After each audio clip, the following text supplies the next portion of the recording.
Selamat siang dan selamat datang di webinar sharing beasiswa LPDP yang diadakan oleh CDC Visipol UGM. Nah, bagi teman-teman yang baru bergabung dalam webinar yang diselenggarakan oleh CDC Visipol UGM dan belum mengikuti akun Instagram CDC, silahkan bisa mengikuti follow akun terlebih dahulu @CDC Visipol UGM, karena teman-teman nantinya akan mendapatkan info-info terbaru terkait tips karir, psikologis, dan webinar gratis lainnya mengenai persiapan karir. Oke, sebelum itu bagaimana kabar teman-teman peserta? Semoga semuanya dalam keadaan baik dan sehat. Mungkin juga teman-teman bisa mengirimkan emoticon terlebih dahulu di kolom chat. Kondisi terkini teman-teman seperti bagaimana nih? Alhamdulillah baik. Ini dari Kak Genbi Uwin Wali Songo, Kak Listiana ya ini ya. Mungkin boleh kirim emoticon terlebih dahulu teman-teman untuk sehat. Alhamdulillah, alhamdulillah Kak. Oke. Alhamdulillah ya kabarnya baik nih teman-teman. Semuanya udah pada baik dan sehat ya semuanya ya. Oke, ada Kak Rini juga, ada Kak Valian Dwi Andika, Kak Muhammad Irfan. Oke, kemudian izinkan saya teman-teman untuk memperkenalkan diri. Perkenalkan saya Vira dari CDC Vispol UGM yang akan memandu sekaligus menjadi moderator pada acara webinar di siang hari ini. Nah, kalau teman-teman ingin tahu, program diskusi beasiswa yang diinisiasi oleh CDC Vispol UGM ini bertujuan untuk memberikan gambaran kepada peserta diskusi mengenai persiapan studi lanjut dan aplikasi beasiswa, khususnya beasiswa luar maupun dalam negeri, tips untuk membuat esai, serta kiat-kiat sukses studi. Jadi tidak hanya ada sharing beasiswa LPDP saja, namun akan ada juga info webinar beasiswa lain seperti beasiswa Australian Award seperti itu. Jadi teman-teman bisa mengikuti Instagram CDC untuk mendapatkan informasi lebih lanjutnya. Nah, pada webinar kali ini kita juga mendatangkan dua pembicara yang spesial, yaitu yang pertama ada Mas Kusnul Prasetyo atau kerap disapa Mas Pras. Beliau merupakan mahasiswa pascasarjana Manajemen Kebijakan Publik Visipol UGM, sekaligus penerima beasiswa LPDP. Pada kesempatan kali ini, Mas Pras akan menyampaikan tentang kiat-kiat sukses studi dan tips menulis esai. Mungkin Mas Pras bisa menyalakan mic-nya terlebih dahulu dan menyapa teman-teman peserta. Halo teman-teman, Mas Mbak, Bapak Ibu semuanya, salam kenal. Salam kenal Mas Pras. Lalu berikutnya juga ada pembicara yang spesial sekali, langsung dari LPDP-nya ya teman-teman, ada Bapak Agam Bayu Suryanto atau kerap disapa Pak Agam. Beliau merupakan Kepala Divisi Kerjasama dan Pengembangan Mahasiswa LPDP, dan pada kesempatan kali ini akan menyampaikan tentang proses maupun alur pendaftaran LPDP. Selamat siang Pak Agam, mungkin bisa disapa terlebih dahulu teman-teman peserta. Selamat siang, Assalamualaikum semua. Waalaikumsalam.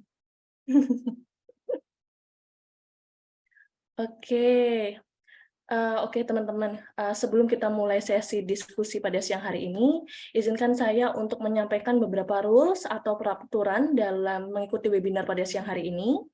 Yang pertama yaitu teman-teman diharapkan bisa mengikuti sesi webinar dari awal sampai akhir dan memastikan untuk mematikan mikrofon untuk menjaga kegiatan tetap kondusif. Lalu apabila teman-teman peserta memiliki pertanyaan, silahkan bisa ditanyakan melalui kolom chat terlebih dahulu. Atau nanti apabila teman-teman ingin menanyakan secara langsung atau unmute, bisa nanti raise hand terlebih dahulu dan akan dibantu oleh pihak panitia seperti itu untuk memilih pertanyaannya. Untuk sebelum kita mulai sesi diskusi, mungkin kita juga bisa foto terlebih dahulu ya teman-teman, karena ini kan masih fresh nih semuanya nih, masih belum terlalu ngantuk juga kan. Jadi kita bisa mulai untuk sesi foto bersama terlebih dahulu. Apabila teman-teman berkenan, mungkin bisa dinyalakan videonya. Oke, sudah ada beberapa ya ini yang menyalakan.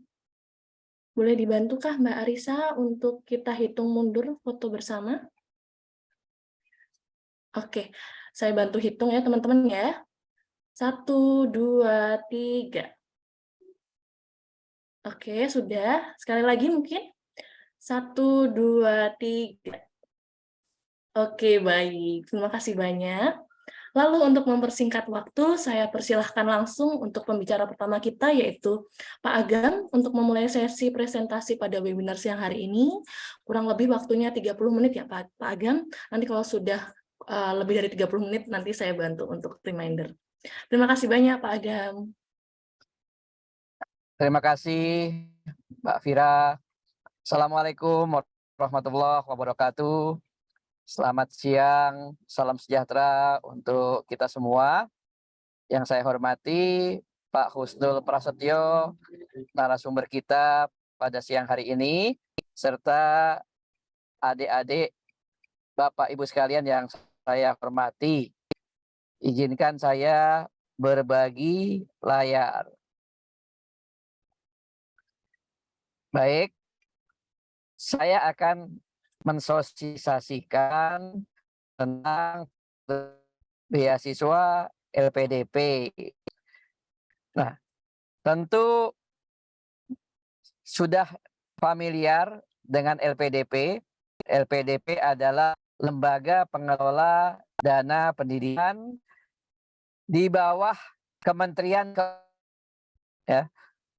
Jadi kami lembaga pengelola dana pendidikan mempunyai mandat dari Peraturan Presiden Nomor 111 tahun 2021 tentang dana pendidikan. Visi LPDP adalah menjadi lembaga pengelola dana internasional. Saat ini LPDP sudah menjadi lembaga yang internasional karena 50% dari penerima beasiswa LPDP kuliahnya di luar negeri. Misi LPDP ada 3. Yang pertama, menjamin keberlangsungan pendanaan pendidikan. Yang kedua, mempersiapkan pemimpin dan profesional masa depan. Yang ketiga, mendorong riset strategis dan atau inovatif. Saat ini Indonesia memiliki potensi ekonomi yang cukup besar. Indonesia memiliki penduduk lebih dari 275 juta orang. Diharapkan tahun 2030 Indonesia akan menjadi kekuatan ke-7 dunia. Dan diharapkan pada tahun 2050 Indonesia akan menjadi kekuatan ke-4 dunia. Pak Jokowi, presiden kita, mencanangkan bahwa tahun 2045 adalah Indonesia emas. Mengapa tahun 2045? Karena diharapkan pada 100 tahun kemerdekaan Indonesia, Indonesia akan menjadi negara maju. Oleh karena itu, sekarang memiliki gross domestic product per kapita $4.000. Diharapkan nanti tahun 2045 bisa meningkat 10 kali lipat menjadi $40.000. LPDP meningkatkan jumlah program beasiswanya dan meningkatkan kualitas program beasiswanya. LPDP ingin Indonesia menjadi bersatu dan maju, menjadi united and prosper. Jadi Indonesia harus maju 2 sektor, sektor publik dan sektor private. Di sini Pak, katanya Pak, sebelah kiri. Tunggu sebentar, ada masalah teknis. Sebentar. Ya nggak apa-apa Pak Agam, kita tunggu.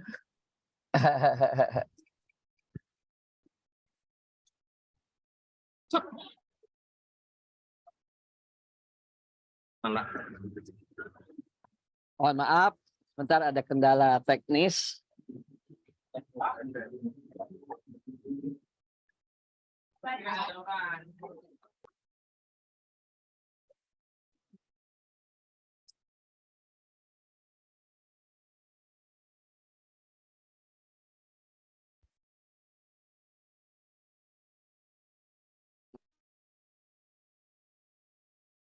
Ya, mohon maaf, sudah sabar menunggu. Saya lanjutkan. Jadi Indonesia harus maju di sektor publik dan sektor swasta. Nah, dana abadi pendidikan itu harus tetap utuh. Jadi LPDP melakukan investasi dan dana bagi hasil dan keuntungannya digunakan untuk membiayai program-program LPDP antara lain untuk beasiswa dan riset. Dana ini selalu berkembang meningkat.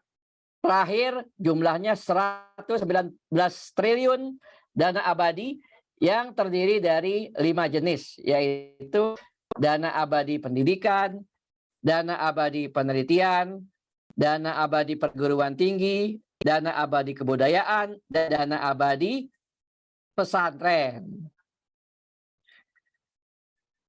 Ini adalah data penerima beasiswa LPDP. Nah, ini tahun 2022, total kita menerima sebanyak 5.664 orang. Jadi dalam 1 tahun, LPDP itu membuka 2 gelombang pendaftaran. Pendaftaran pertama di bulan Januari, pendaftaran kedua di bulan Juni. Jadi silahkan mendaftar di LPDP. LPDP ada 2 gelombang. Gelombang 1 bulan Januari, gelombang 2 bulan Juni. Nah, ini data sampai dengan sudah ada 35.536 orang penerima beasiswa LPDP. Terdiri dari program-program beasiswa umum, beasiswa khusus atau beasiswa targeted, beasiswa afirmasi.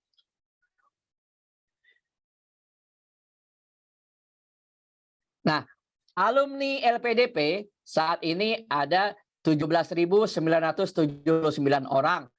Yang sudah lapor 16.558 orang. Alumni ini lebih banyak yang perempuan daripada yang laki-laki. Yang perempuan jumlahnya 9.478 orang atau 52%. Sementara yang laki-laki berjumlah 8.501 orang atau 47%. Para alumni ini berkiprah sebagian besar di sektor publik, yaitu sebanyak 63%.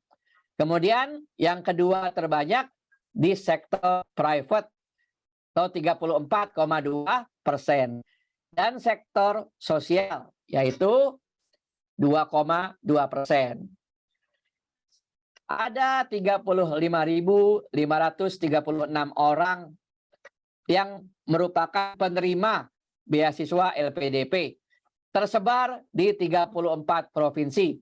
Tentu data ini belum mencakup ada pemekaran provinsi baru, ada provinsi baru di Papua. Ada provinsi Papua Barat, ada provinsi Papua Tengah, ada provinsi Papua Selatan, dan ada provinsi Papua Pegunungan.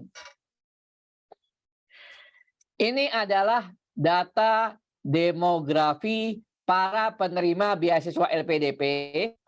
Terbanyak para penerima beasiswa LPDP ini berasal dari Jawa Barat. Dan yang paling sedikit para penerima beasiswa LPDP adalah dari Kalimantan Utara.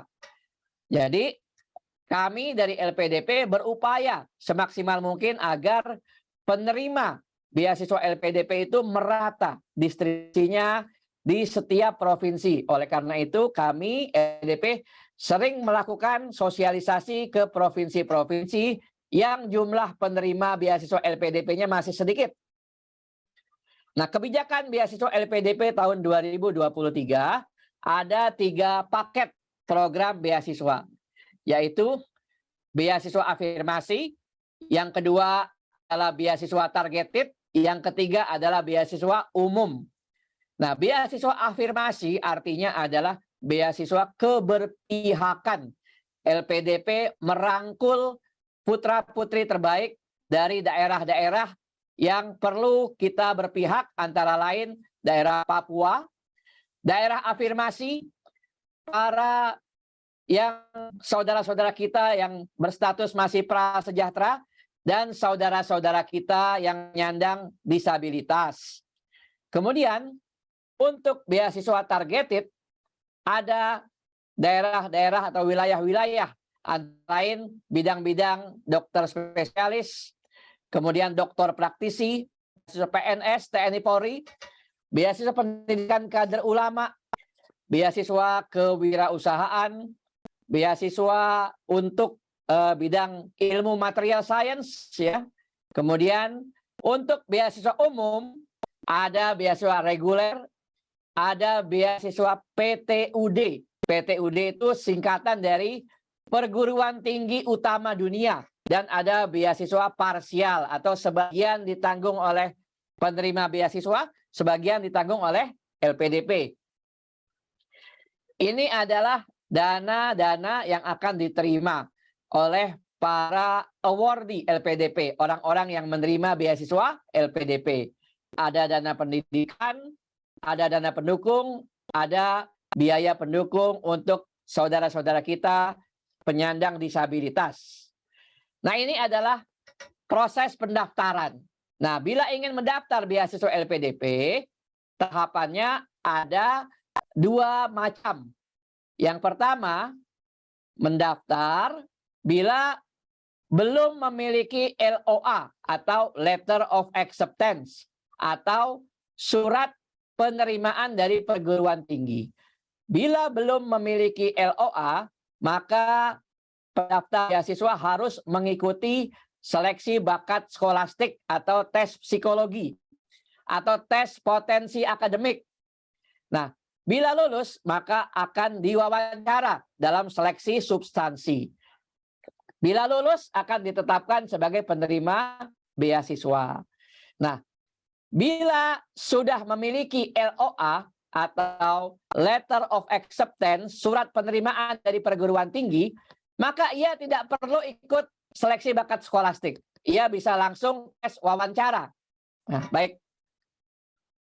Nah, ini adalah tahapan untuk saudara-saudara kita penyandang disabilitas. Kalau saudara-saudara kita penyandang disabilitas, ini tidak perlu ikut seleksi bakat skolastik. Dari seleksi administrasi langsung ke seleksi substansi dan ditetapkan menjadi penerima beasiswa. Ini bagi saudara-saudara kita yang penyandang disabilitas. Nah, ini adalah jadwal tanggal-tanggal penting yang harus dijaga bila saudara-saudari ingin mendaftar program beasiswa LPDP. Jadi ada 2 gelombang pendaftaran. Gelombang pertama tanggal 25 Januari kemarin sampai tanggal 25 Februari ini. Nah, sampai tanggal 20 Februari artinya masih 11 hari lagi. Sekarang tanggal 14. Silakan bagi yang ingin mendaftar. Kemudian tahap kedua nanti tanggal 9 Juni sampai 9 Juli. Seleksi administrasi dulu. Kelengkapannya apa saja nanti saya akan jelaskan. Apa kelengkapan administrasi yang diperlukan dalam seleksi administrasi. Nah, dalam seleksi administrasi ini, dokumen-dokumennya harus betul-betul asli dan bukan merupakan dokumen yang aspal atau asli tapi palsu. Jadi dokumen-dokumen rekayasa. Bila ada dokumen rekayasa, maka ini dapat dikategorikan sebagai tindakan manipulatif atau pemalsuan. Maka yang bersangkutan akan diblokir, tidak akan lagi bisa mengikuti seleksi beasiswa LPDP. Baik, saya mulai dari program afirmasi. Apa syarat dibutuhkan? Nah, ini kalau untuk beasiswa putra-putri Papua, ia harus bermarga asli Papua. Kemudian ibu kandung atau bapak kandung orang asli Papua. Usia maksimal pendaftar untuk S2 47 tahun, untuk S3 50 tahun. Syarat bahasa tidak dipersyaratkan. Syarat IPK juga tidak dipersyaratkan. Nah, seleksinya meliputi 3 tahap, yaitu administrasi, bakat sekolah, dan substansi. Nah, ini adalah kelengkapannya antara lain surat pernyataan, kartu keluarga atau KTP, kemudian surat keterangan domisili, dan ijazah. Nah, ini kemudian yang kedua, beasiswa daerah afirmasi, yaitu daerah-daerah yang perlu pembangunan. Nah, itu ada 96 daerah afirmasi. Nah, pendaftar yang sudah tinggal berturut-turut minimal 10 tahun dari salah satu 96 daerah afirmasi dan masih bertempat tinggal di daerah tersebut. Maksimal untuk S2 umurnya 40 tahun, untuk S3 umurnya 50 tahun. Syarat bahasa untuk S2 IELTS 4,5 dalam negeri. Kalau di luar negeri IELTS-nya harus 6,0. Itu untuk S2. Untuk S3 IELTS 5,0 dalam negeri. Kalau luar negeri IELTS harus 6,0. Syarat IPK untuk S2 minimal 2,5. Untuk S3 minimal 3,0. Proses seleksi ada 3 tahap juga, administrasi, bakat skolastik, dan substansi. Jadi harus melampirkan KTP, ijazah, dan surat keterangan bahwa pendaftar telah tinggal sekurang-kurangnya 10 tahun. Dan saat mendaftar masih menetap di wilayah tersebut. Nah, ini adalah dasar hukum penetapan 96 kabupaten kota dari 15 provinsi. Ini adalah daerah-daerah tempat yang dimaksud daerah afirmasi. Tentu saja daerah istimewa Yogyakarta itu tidak ada, tidak masuk ya. Nah, baik. Sekarang kita ke beasiswa prasejahtera, yaitu yang masih menerima bantuan sosial ya, yang masih menerima bantuan sosial. Nah, ini diutamakan untuk yang first graduate dalam keluarga yang melanjutkan sekolah ke jenjang magister. Nah, kalau beasiswa prasejahtera ini hanya untuk S2 ya, maksimal berumur 42 tahun. Syarat bahasa untuk dalam negeri S2 IELTS-nya 4,5. Kalau S3 S2 luar negeri IELTS 6,0. Kemudian IPK minimal 3,0. Proses seleksinya administrasi, bakat skolastik, dan substansi. Syarat administrasinya KTP, kartu keluarga, dan suatu screenshot membuktikan bahwa menerima bantuan sosial. Kemudian untuk saudara-saudara kita penyandang disabilitas, ada disabilitas fisik, intelijensia, mental, sensorik, ganda. Maksimal 42 tahun. Kemudian untuk doktor maksimal 47 tahun. Nah, syarat bahasa untuk S2 dalam negeri itu IELTS 4,5, S2 luar negeri IELTS 6,0, S3 dalam negeri IELTS 5,0, S3 luar negeri IELTS 6,0. Khusus penyandang disabilitas rungu, maka skor IELTS-nya tidak mensyaratkan nilai di bagian listening. Kemudian syarat IPK untuk S2 minimal IPK-nya 2,5, untuk S3 minimal IPK 3,0. Nah, kalau penyandang disabilitas itu hanya 2 tahap seleksi, yaitu administrasi dan substansi. Tidak perlu ikut tes bakat skolastik atau tes potensi akademik. Baik, kemudian yang sekarang adalah program targeted. Ini adalah beasiswa PNS TNI Polri. Merupakan PNS TNI Polri. Nah, kemudian ia pendaftar merupakan lulusan sekolah kedinasan yang belum diangkat menjadi CPNS diperbolehkan mendaftar dengan mengunggah surat keterangan dari kementerian yang bersangkutan. Kemudian apabila pendaftar mengundurkan diri sebagai CPNS, PNS prajurit TNI Polri setelah ditetapkan sebagai calon penerima beasiswa atau awardee LPDP, maka beasiswanya akan dihentikan. Usia maksimal untuk PNS ya di gelar magister ya, untuk S2 PNS itu 37 tahun. Nah, kemudian untuk S3 maksimal 42 tahun. Syarat bahasa untuk S2 dalam negeri IELTS-nya 6,0, luar negeri IELTS-nya 6,5 untuk S2. Untuk S3 IELTS-nya 6,0, untuk luar negeri IELTS-nya S3 itu IELTS-nya 6,5. Syarat IPK untuk S2 3,0, untuk S3 3,25. Untuk PNS harus ada usulan dari pejabat setingkat eselon 2 atau yang membidangi SDM dan SK jabatan terakhir. Tes seleksinya ada 3, yaitu administrasi, bakat skolastik, dan substansi. Kemudian beasiswa kewirausahaan atau entrepreneurship bagi para pengusaha atau orang yang mau memulai usaha atau WNI yang ingin berkontribusi dalam bidang kewirausahaan. Ini hanya untuk S2 luar negeri, maksimal umurnya 35 tahun. Syarat bahasa untuk IELTS-nya diminta 6,0 dan IPK-nya minimal 2,5.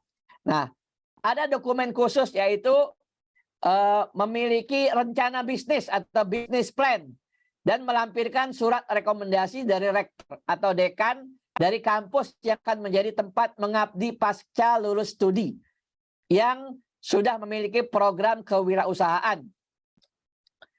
Proses seleksinya ada 3, administrasi, bakat skolastik, dan seleksi substansi. Kemudian ada beasiswa pendidikan kader ulama. Ini merupakan kerjasama dengan pengurus Masjid Istiqlal. Maksimal usianya untuk S2 40 tahun, untuk S3 45 tahun. Syarat bahasa S2 IELTS-nya 4,5, doktor S3 syarat bahasanya IELTS 5,0. Syarat IPK untuk S2 3,0, untuk S3 3,25. Jadi perguruan tinggi yang dipilih adalah Institut Perguruan Tinggi Ilmu Al-Quran Jakarta. Program studinya adalah Al-Quran dan Tafsir. Proses seleksinya ada 3 tahap, administrasi, bakat skolastik, dan substansi. Kemudian ada program dokter dan dokter subspesialis, spesialis dan dokter subspesialis. Nah, ini adalah ketentuan-ketentuan untuk yang mau mengikuti program dokter spesialis dan dokter subspesialis. Ini ada 4 penyebab kematian yang menjadi bidang kajiannya, yaitu jantung, stroke, urologi, dan kanker. Nah, ini adalah dana yang diterima untuk spesialis dan subspesialis. Ada dana pendidikan pelatihan kursus wajib, ada dana ujian keterampilan, dan ada dana uji kompetensi. Dan ada dana pendukung antara lain transportasi, akomodasi. Nah, sekarang reguler, program beasiswa yang sangat umum dan menjadi minat dari banyak anak bangsa, yaitu sasarannya seluruh WNI yang sudah menyelesaikan jenjang pendidikan D3, D4, ya D4 maksud saya, atau S1 atau S2. Jadi LPDP hanya mensupport S2 dan S3. Usia maksimal untuk S2 35 tahun, untuk S3 40 tahun. Syarat bahasanya untuk S2 dalam negeri IELTS-nya 6,0, untuk S2 luar negeri IELTS-nya 6,5. Untuk S3 IELTS-nya di luar negeri ya itu adalah 7,0, untuk dalam negeri 6,0. Syarat IPK S2 3,0, untuk S3 3,25. Proses seleksinya ada 3 tahap, administrasi, bakat skolastik, dan substansi. Nah, ini ada beasiswa perguruan tinggi utama dunia. Ada 25, ya ada 25 perguruan tinggi utama dunia. Kalau pendaftar sudah mempunyai LOA, ya Letter of Acceptance, ya dari 25 perguruan tinggi utama dunia, maka IPK sudah tidak diminta lagi, ya. Tapi maksimal umurnya S2 35, S3 umurnya 40. Syarat bahasa untuk S2 ada 6,5 IELTS-nya. Untuk S3 IELTS-nya 7,0 ya. Jadi ini karena sudah punya letter of acceptance, surat pernyataan diterima, maka ia tidak perlu lagi tes bakat skolastik. cukup seleksi administrasi dan seleksi substansi. Nah, ini adalah 25 perguruan tinggi utama dunia. Ya, jadi sebagian besar dari Amerika Serikat, ada beberapa dari Inggris, ada satu dari Kanada, ada satu dari Swiss, ada satu dari Singapura, ada 2 dari Cina, ada 1 dari Jepang. Jadi, bila sudah punya surat penerimaan dari 25 perguruan tinggi, maka tidak perlu lagi ikut tes bakat skolastik. Langsung cukup ya seleksi administrasi dan wawancara saja. Nah, ini untuk beasiswa parsial. Beasiswa parsial itu adalah biaya yang ditanggung bersama antara LPDP dengan penerima beasiswa. Misalnya penerima beasiswa menanggung biaya pendidikan, LPDP akan menanggung biaya hidup, atau sebaliknya. Nah, ini usia maksimalnya 35 untuk S2, 45 untuk doktoral. Dan syarat bahasanya tetap untuk S2 dalam negeri 6,0, untuk S2 luar negeri 6,5, untuk S3 dalam negeri IELTS 6,0, untuk S3 luar negeri IELTS 7,0, IPK magister minimal 3,0, doktor minimal IPK 3,25. Nah, ini bila Bapak dan Ibu, saudara-saudara sekalian, menjadi awardee LPDP atau penerima beasiswa LPDP atau alumni LPDP. Maka yang ditanggung oleh LPDP hanya untuk S2 selama 24 bulan atau 2 tahun. Dan untuk S3 ditanggung biaya oleh LPDP selama 48 bulan atau 4 tahun. Pelaporan menjadi salah satu syarat. Kemudian kebijakan tidak boleh ya merubah perguruan tinggi, menunda studi, perpanjangan masa studi. Itu harus ada dengan kebijakan. Kemudian pelaporan kelulusan tepat waktu. Kewajiban penerima LPDP setia, taat, mengakui sepenuhnya Pancasila, UUD 45 dan pemerintah. Menjaga nama baik Indonesia, menaati seluruh peraturan akademik, melaporkan mengembalikan kelebihan pembayaran dana studi yang tidak sesuai, menyelesaikan studi tepat pada waktunya, dan lain-lain. Ini kewajiban untuk para penerima beasiswa LPDP. Ada larangan untuk penerima beasiswa. Larangannya mengubah negara, mengubah perguruan tinggi, mengubah program studi, merubah jenjang studi tanpa persetujuan. Ya. Kemudian dilarang menempuh studi pada kelas eksekutif, kelas karyawan, kelas jarak jauh, kelas akhir pekan, kelas internasional, dan kelas yang bukan perguruan tinggi induk. Kemudian dilarang menyalahgunakan dana pendidikan, dilarang berpindah kewarganegaraan, dilarang memberikan informasi baik lisan maupun tulisan yang tidak benar, dilarang memalsukan dokumen, dilarang melakukan tindak pidana, dilarang bekerja, kecuali sebagai asisten dosen atau asisten penelitian. Sanksi untuk LPDP diterapkan ya bagi para penerima beasiswa LPDP yang melakukan pelanggaran peraturan akan dikenakan 3 tingkatan, yaitu sanksi administratif ringan, sedang, dan berat.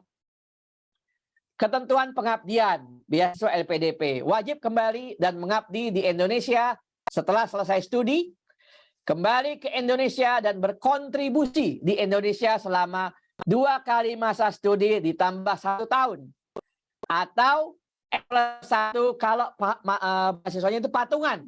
Patungan gabungan antara LPDP dengan penerima beasiswa. Setelah selesai studi secara berturut-turut. Nah, LPDP telah bekerja sama dengan Direktorat Jenderal Imigrasi untuk menelusuri keberadaan alumni LPDP yang tidak mau kembali ke Indonesia setelah lulus. Demikian, terima kasih paparan saya. Paparan ini akan saya posting di menu chat untuk dapat dipelajari bersama. Saya kembalikan lagi kepada Mbak Vira untuk sesi Pak Husnul Prasetyo. Terima kasih. Terima kasih banyak Pak Agam atas sesi presentasinya. Untuk teman-teman yang baru saja bergabung, mungkin saya sedikit berikan tadi ada info dari Pak Agam ya. Jadi untuk proses LPDP saat ini masih sedang berlangsung begitu sampai tanggal 25 Februari untuk yang sesi yang pertama begitu, karena akan ada lagi yang berikutnya tanggal 9 Juni sampai 9 Juli begitu ya Pak Agam ya. Lalu untuk proses seleksi beasiswa LPDP sendiri akan ada proses administrasi, begitu teman-teman, yang bisa teman-teman akses melalui website lpdp.kemenku.go.id. Masih ada waktu sisa 11 hari, teman-teman, apabila teman-teman ingin mendaftar. Lalu akan ada sesi tes bakat skolastik bagi teman-teman yang sudah memiliki LOA atau Letter of Acceptance, dan apabila teman-teman memiliki atau teman-teman penyandang difabilitas tidak mengikuti tes bakat skolastik seperti itu. Lalu nanti akan ada tes substansi seperti itu, teman-teman.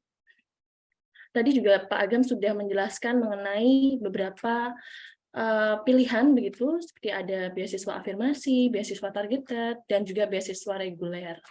Seperti itu. Nanti apabila ini sudah ada beberapa pertanyaan begitu Pak Agam, mungkin nanti bisa kita jawab di sesi diskusi ya teman-teman.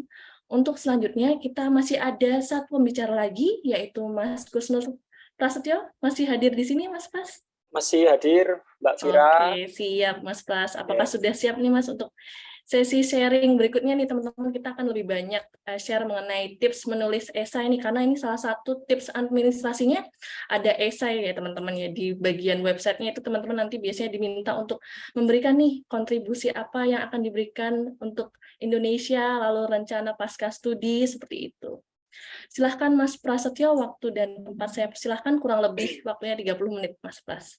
Oke, siap 30 menit ya. Assalamualaikum warahmatullahi wabarakatuh. Salam sejahtera bagi kita semua. Shalom, Om Swastiastu, Namo Buddhaya, salam kebajikan. Terima kasih CDC Visipol UGM telah memberikan kesempatan, telah memberikan ruang untuk berbagi kepada teman-teman terkait dengan tips menulis esai. Kami ucapkan juga salam hormat saya kepada Pak Agam Bayu dari LPDP. Saya seorang mahasiswa di MKP, Magister Manajemen dan Kebijakan Publik UGM, award di LPDP juga, peneliti dan public speaker, teman-teman.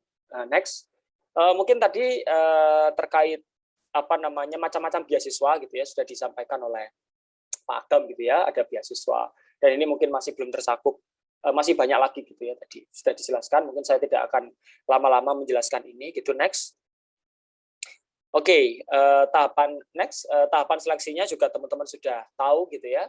Ada 3, yang pertama adalah seleksi administrasi, seleksi bakat skolastik, dan kemudian seleksi substansi atau wawancara gitu. Next.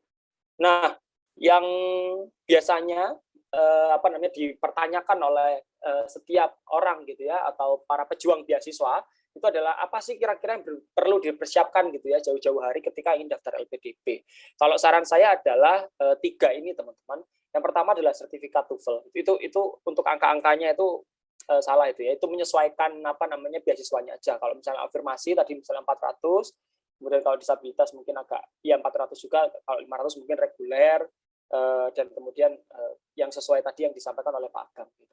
Jadi intinya sertifikat TOEFL atau sertifikat bahasa Inggris itu sangat penting sekali, dan itu adalah bagi sebagian besar orang gitu, maupun di dalam maupun di luar negeri, ini adalah tiket gitu. Ini adalah tiket utama untuk meraih beasiswa gitu. Ini adalah kunci gitu ya.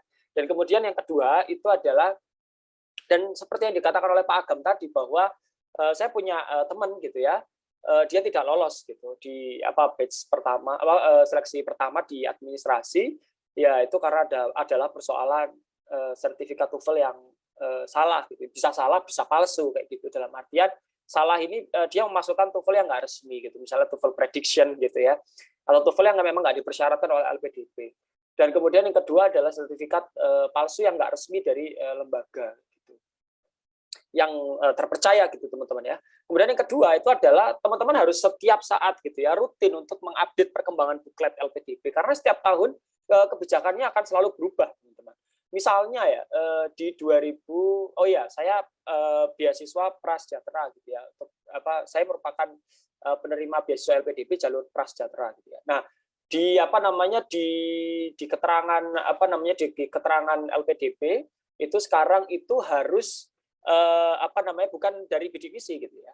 Kalau dulu saya di 2021 itu dari bidik misi bisa, tapi sekarang belum nggak bisa gitu.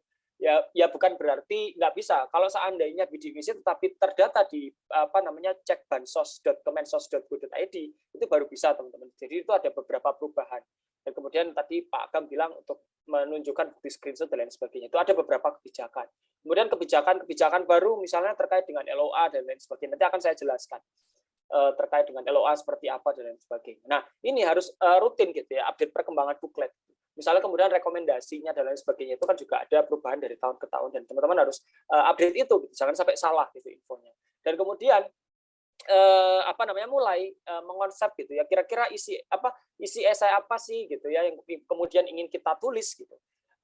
Nggak harus nulis gitu apa namanya, tapi sudah mulai mengkonsep gitu. Kira-kira arah tulisan saya gitu ya itu mau dibawa kemana gitu ya.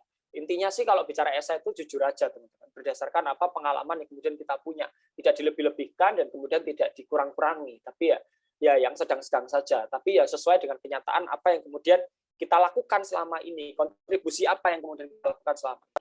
Dan kemudian yang ketiga itu adalah riset dulu nih mengenai perguruan tinggi yang akan dituju gitu. Misalnya kita mau keluar negeri gitu, pengen cari LOE atau apapun ya, kita mau sekalipun di dalam negeri ya kita harus riset gitu ya.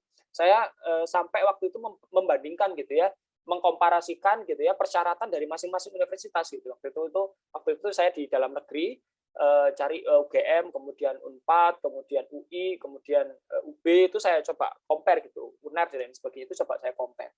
Dan kemudian akhirnya saya memantapkan hati di UGM waktu itu dan akhirnya alhamdulillah sekarang masuk seperti itu. Jadi itu harus riset dulu. Di luar negeri pun sama gitu. Cara mendapatkan LOE-nya seperti apa dan lain sebagainya, kemudian tesnya seperti apa dan apa namanya mungkin yang perlu teman-teman perlu upayakan adalah ya teman-teman mencari informasi dari award yang luar negeri juga gitu ya. Misalnya teman-teman pengen di kampus ini ya cari teman-teman yang di kampus itu kayak gitu misalnya. Karena mereka akan lebih tahu gitu sistemnya seperti apa kayak gitu. Dan kemudian atau gitu ya sekalian teman-teman mencari LOE bagi yang ingin bebas tes bakat skolastik seperti itu. Ya, ini ada yang resen. Jadi mungkin nanti ya untuk jawab pertanyaannya. Ya, terus apa namanya itu ya tiga-tiga ini saya berharap teman-teman bisa mempersiapkannya itu jauh-jauh dari sekarang. Misalnya bicara soal apa namanya sertifikat bahasa mungkin masih belum apa namanya masih belum memenuhi, mungkin bisa belajar dari sekarang seperti itu. Itu next. Nah, yang biasanya sering gitu ya, sering apa namanya saya tuh sering dapat pertanyaan ini gitu ya. Nggak hanya apa namanya di DM Instagram, kemudian dalam setiap seminar juga atau webinar seperti ini tuh selalu ada pertanyaan ini gitu. Dan kemudian kadang-kadang dia menjadikan saya sebagai contoh gitu. Padahal setiap jalan hidup orang itu beda-beda gitu. Strategi orang beda-beda, teman-teman. Nah, lebih baik kira-kira dapat LPDP dulu atau keterima kampus dulu. Nah, itu tergantung preferensinya teman-teman, tergantung strateginya teman-teman. Kayak gitu. Kalau seandainya teman-teman merasa pede gitu ya ketika sudah dapat LOA, ya nggak apa-apa gitu ya. Pede gitu bakalan lolos ya nggak apa-apa. Itu preferensi teman-teman. Tapi kalau teman-teman nggak pede gitu ya, ingin dapat kepastian LPDP dulu juga nggak masalah. Nah, ini jadi ada beberapa kalau misalnya teman-teman keterima kampus dulu ya atau udah dapat LOA, ini yang kebijakan secara umum ya, bukan yang pengecualian seperti disabilitas, kemudian apa namanya PTUD tadi misalnya yang nggak pakai tes bakat skolastik ya itu pengecualian ya. Ini kita bicara soal kebijakan yang secara umum dan sebagian besar orang kan daftar reguler. Nah, keterima kampus dulu. Kalau keterima kampus dulu atau dapat LOA, kelebihannya itu dia bebas mengikuti tes bakat skolastik. Jadi setelah administrasi dia langsung seleksi substansi atau wawancara gitu ya. Ya, ini adalah salah satu privilege yang diberikan oleh LPDP mulai tahun 2022. Nah, waktu itu saya ketika 2021 tahap 2 itu belum ada kebijakan ini gitu. Jadi saya semua calon peserta gitu ya, semua peserta calon award di LPDP itu itu harus mengikuti semua rangkaian tiga-tiganya itu harus ikut gitu. Nah, 2022 ada perubahan gitu ya, ada evaluasi gitu ya dari LPDP, ada pembaruan. Ya salah satunya adalah ini adalah privilege yang luar biasa ketika bisa dimanfaatkan oleh teman-teman. Nah, kekurangannya adalah ya nggak bisa menjamin teman-teman bisa diterima LPDP gitu ya. LOA yang misalnya kalau misalnya teman-teman jangan sampai gitu misalnya nggak keterima gitu ya, maka LOA yang sudah didapatkan oleh teman-teman terpaksa harus di-defer mau nggak mau, atau hangus gitu ya kalau misalnya tenggat waktu, atau kemudian terpaksa harus biaya mandiri kalau teman-teman mampu kayak gitu. Itu beberapa kelebihan dan kekurangannya. Next. Nah, kemudian kalau dapat LPDP dulu gitu ya, itu juga ada kelebihan dan kekurangannya teman-teman. Kalau kelebihannya, mereka akan dapat yang namanya kepastian pembiayaan. Gitu. Karena dia sudah melewati seluruh rangkaian LPDP mulai dari administrasi, kemudian tes bakat skolastik hingga wawancara atau substansi itu tadi. Nah, jadi secara administratif di LPDP, secara proses seleksi ya sudah selesai gitu.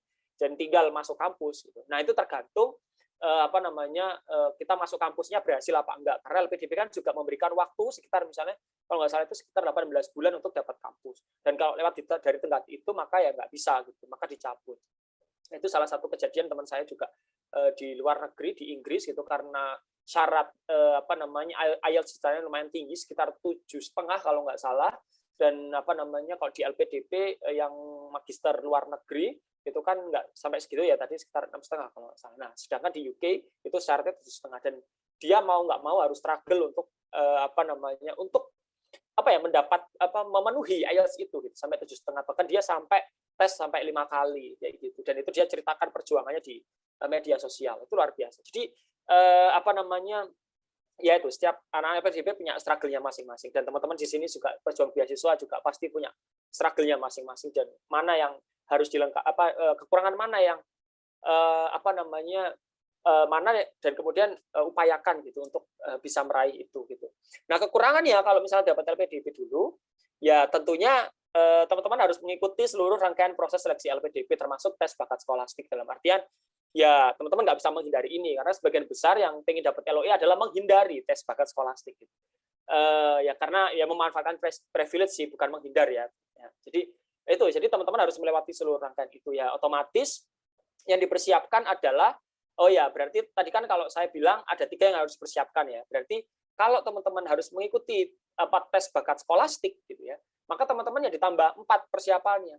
Latihan tes psikologi yang dikatakan oleh Pak Agam tadi, atau tes TPA seperti itu. Jadi ada 3 gitu ya tesnya. Yang pertama adalah verbal, kemudian yang kedua adalah kuantitatif, dan kemudian pemecahan masalah. Ada 3 soal gitu, masing-masing sekitar 20 gitu. 20 soal. Kalau nggak salah ya, 20 soal, dan kemudian total sekitar 60, tapi agak berat soalnya.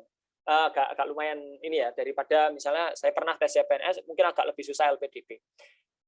Seperti itu ya. Cuma mungkin kalau menurut saya ketika teman-teman memenuhi passing grade gitu ya, kalau misalnya di tes bakat skolastik, insya Allah teman-teman akan lolos gitu di di tes bakat skolastik. Berbeda dengan tes CPNS misal, yang mereka meskipun ada passing grade, tetapi kan mereka punya kuota, misalnya daftar ribuan, tapi kuotanya hanya sekitar 3 atau 4 orang yang lolos untuk tes berikutnya itu TKB gitu, misalnya kayak gitu. Nah, tapi LPDP enggak gitu. Mereka pokoknya ketika kita lolos passing grade, maka kita dapat dinyatakan lolos dan menuju tahap wawancara kayak gitu. Jadi nggak ada kuota.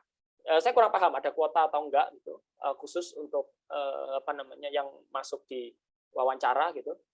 Nah, tapi intinya selama kita lolos passing grade gitu ya, maka aman ya gitu. Dan biasanya tentu ya teman-teman dari afirmasi itu akan mendapat keringanan dalam bentuk misal passing grade-nya agak lebih rendah kayak gitu daripada teman-teman yang reguler seperti itu. Itu ya, teman-teman. Dan setiap tahunnya mungkin ada perbedaan sedikit gitu dalam setiap passing grade, baik itu di TBS, tes bakat skolastik, maupun di wawancara. Jadi itu ya teman-teman ya. Jadi lebih baik mana dulu gitu ya. Nah, kalau saya waktu itu ketika daftar UGM, saya ingin dapat kepastian LPDP dulu gitu. Dan saya mendaftar UGM dengan waktu yang bersamaan gitu ya. Saya waktu itu resign kerja itu sekitar Januari, memang kontraknya selesai di Januari, dan kemudian saya juga mendaftar LPDP itu sembari kerja, itu lulus Juli 2021, saya langsung daftar LPDP, dan kemudian UGM waktu itu ditutup sekitar Desember, dan pengumuman LPDP pun diumumkan Desember. Tapi saya sudah persiapan di UGM, ikut tes TPA gitu ya, TPA PAPS kalau di UGM, saya tes itu dulu, dan ketika UGM dibuka, ketika apa namanya UGM kan sudah dibuka waktu itu, ketika pengumuman LPDP itu sudah dibuka bahkan mau ditutup, ya saya tinggal apa namanya kan sekarang sudah PAPS, TOEFL juga sudah ada, jadi tinggal apa namanya submit aja. Jadi saya strateginya kayak gitu biar apa namanya proses itu cepat gitu. Jadi setelah LPDP Desember saya diterima 2021, saya 2022 langsung kuliah di Januari seperti itu teman-teman. Ya memang prosesnya agak cepat banget dan itu juga lumayan menguras apa namanya tenaga ya, menguras apa ya? Apa namanya menguras apa ya? Ya ini apa namanya? Challenging lah kayak gitu ya. Jadi karena saya juga harus mengejar LOG gitu, apa letter of guarantee dari LPDP itu sebagai syarat untuk masuk di kampus seperti itu. Lanjut. Nah, oke, ini sudah menginjak ke apa namanya tips menulis esai LPDP gitu. Sebenarnya nggak ada ketentuan baku ya. Intinya itu kan kalau di buku panduan itu adalah komitmen kembali ke Indonesia, rencana pasca studi dan rencana kontribusi di Indonesia. Nah ini apa namanya komitmen kembali ke Indonesia ini ya tentunya adalah teman-teman yang kampusnya luar negeri dan kemudian akan kembali ke Indonesia seperti itu. Tapi bagi teman-teman yang kemudian nggak keluar negeri gitu ya, ke kampus luar negeri, maka ya kontribusinya kan harapannya juga di Indonesia. Jadi mungkin itu tidak usah eksplisit untuk disampaikan, seperlunya aja. Nah, apa aja sih isinya gitu loh. Kalau saya merangkum ada sekitar 7 ya teman-teman ya. Yang pertama itu adalah soal deskripsi diri gitu ya.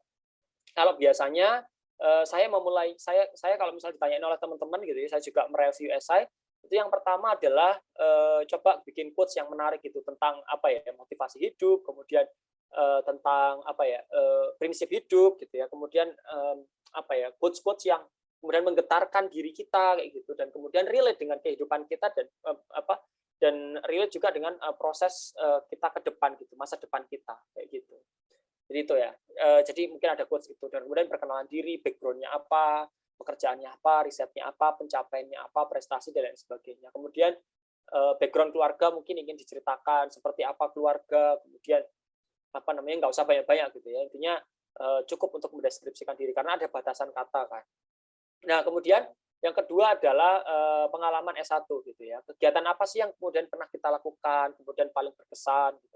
Misalnya lomba, magang, konferensi, organisasi, penelitian, exchange. Ini pengalaman S1 atau ya S1 kemudian ikut S2 kalau misalnya S3 kayak gitu. Ini sebagian besar teman-teman kan kebanyakan yang daftar magister seperti itu.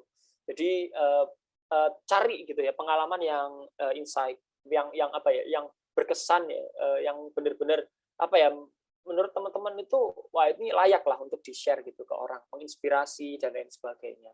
Kemudian mungkin pengalaman kerja juga gitu ya, yang hal-hal yang menarik yang bisa diambil. Nanti saya akan jelaskan apa sih titik tekan daripada esai gitu. Ini nggak hanya dari apa namanya perspektif saya sendiri, tapi juga dari banyak sekali perspektif teman-teman saya gitu. Saya kadang-kadang menggali teman-teman saya juga. Kenapa sih kok bisa? Apa sih gitu yang kamu tulis di esai gitu. Biasanya kayak gitu. Next. Oke, yang keempat adalah jurusan dan perguruan tinggi yang akan dituju serta alasan memilih gitu. Itu juga tentu harus dengan reason yang kuat gitu ya, dan karena jurusan dan perguruan tinggi ini kita akan pertanggungjawabkan teman-teman di wawancara kalau misalnya kita lolos administrasi. Dan ini harus benar-benar kuat gitu. Kenapa kita milih jurusan itu? Kenapa misalnya saya milih MKP gitu? Karena di UGM apa namanya pusat keilmuannya ada di sini gitu, di UGM gitu, dan itu merupakan prodi yang nomenklatur MKP-nya itu satu-satunya di Indonesia, misalnya kayak gitu. Kemudian kenapa di UGM? Ya misalnya teman-teman bisa menarasikan bahwa UGM adalah perguruan tinggi terbaik di Indonesia kayak gitu, dan kemudian seperti itu misalnya. Ya apa namanya? Dan terserah alasannya teman-teman apa gitu. Nah, kemudian yang kelima adalah isu penting dan persoalan terkait bidang keilmuan yang dihadapi Indonesia serta solusi konkret yang berusaha teman-teman tawarkan. Nah, kalau waktu itu saya berusaha untuk menarasikan soal, karena saya pernah kerja di konsultan politik, saya berusaha menarasikan terkait problematika di daerah dan faktor kepemimpinan gitu. Dan kemudian persoalan kebijakan juga. Dan kemudian saya juga mengutip dari beberapa buku dan bahan-bahan bacaan saya. Jadi sehingga esai itu memang terlihat pribadi, tapi juga terkesan akademis juga gitu ya. Jadi saya terinspirasi dari beberapa tulisan, kemudian saya kutip di sini. Itu ya teman-teman ya. Kayak misalnya teman saya gitu, ada teman di kelas gitu.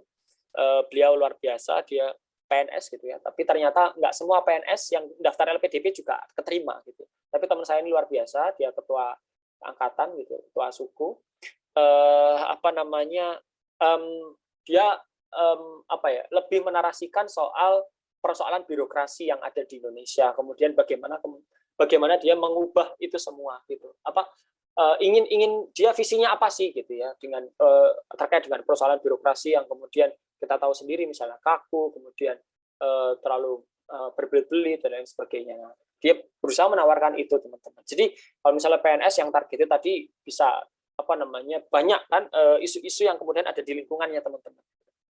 Nah, kayak gitu. Dan kemudian tentunya nggak hanya sekedar kita menarasikan soal masalah, tapi solusi apa yang kemudian kita tawarkan selama sekarang gitu ya. LPDP nggak hanya melihat masa depan, tapi sekarang apa yang sudah kita lakukan selama ini kayak gitu. Kalau teman-teman lihat banyak anak-anak LPDP yang mereka luar biasa gitu ya kontribusinya gitu, yang saat ini di lingkungan mereka, di masyarakat, di sosial dan lain sebagainya kayak gitu. Dan kemudian masa depannya apa kayak gitu, apa harapannya ke depan.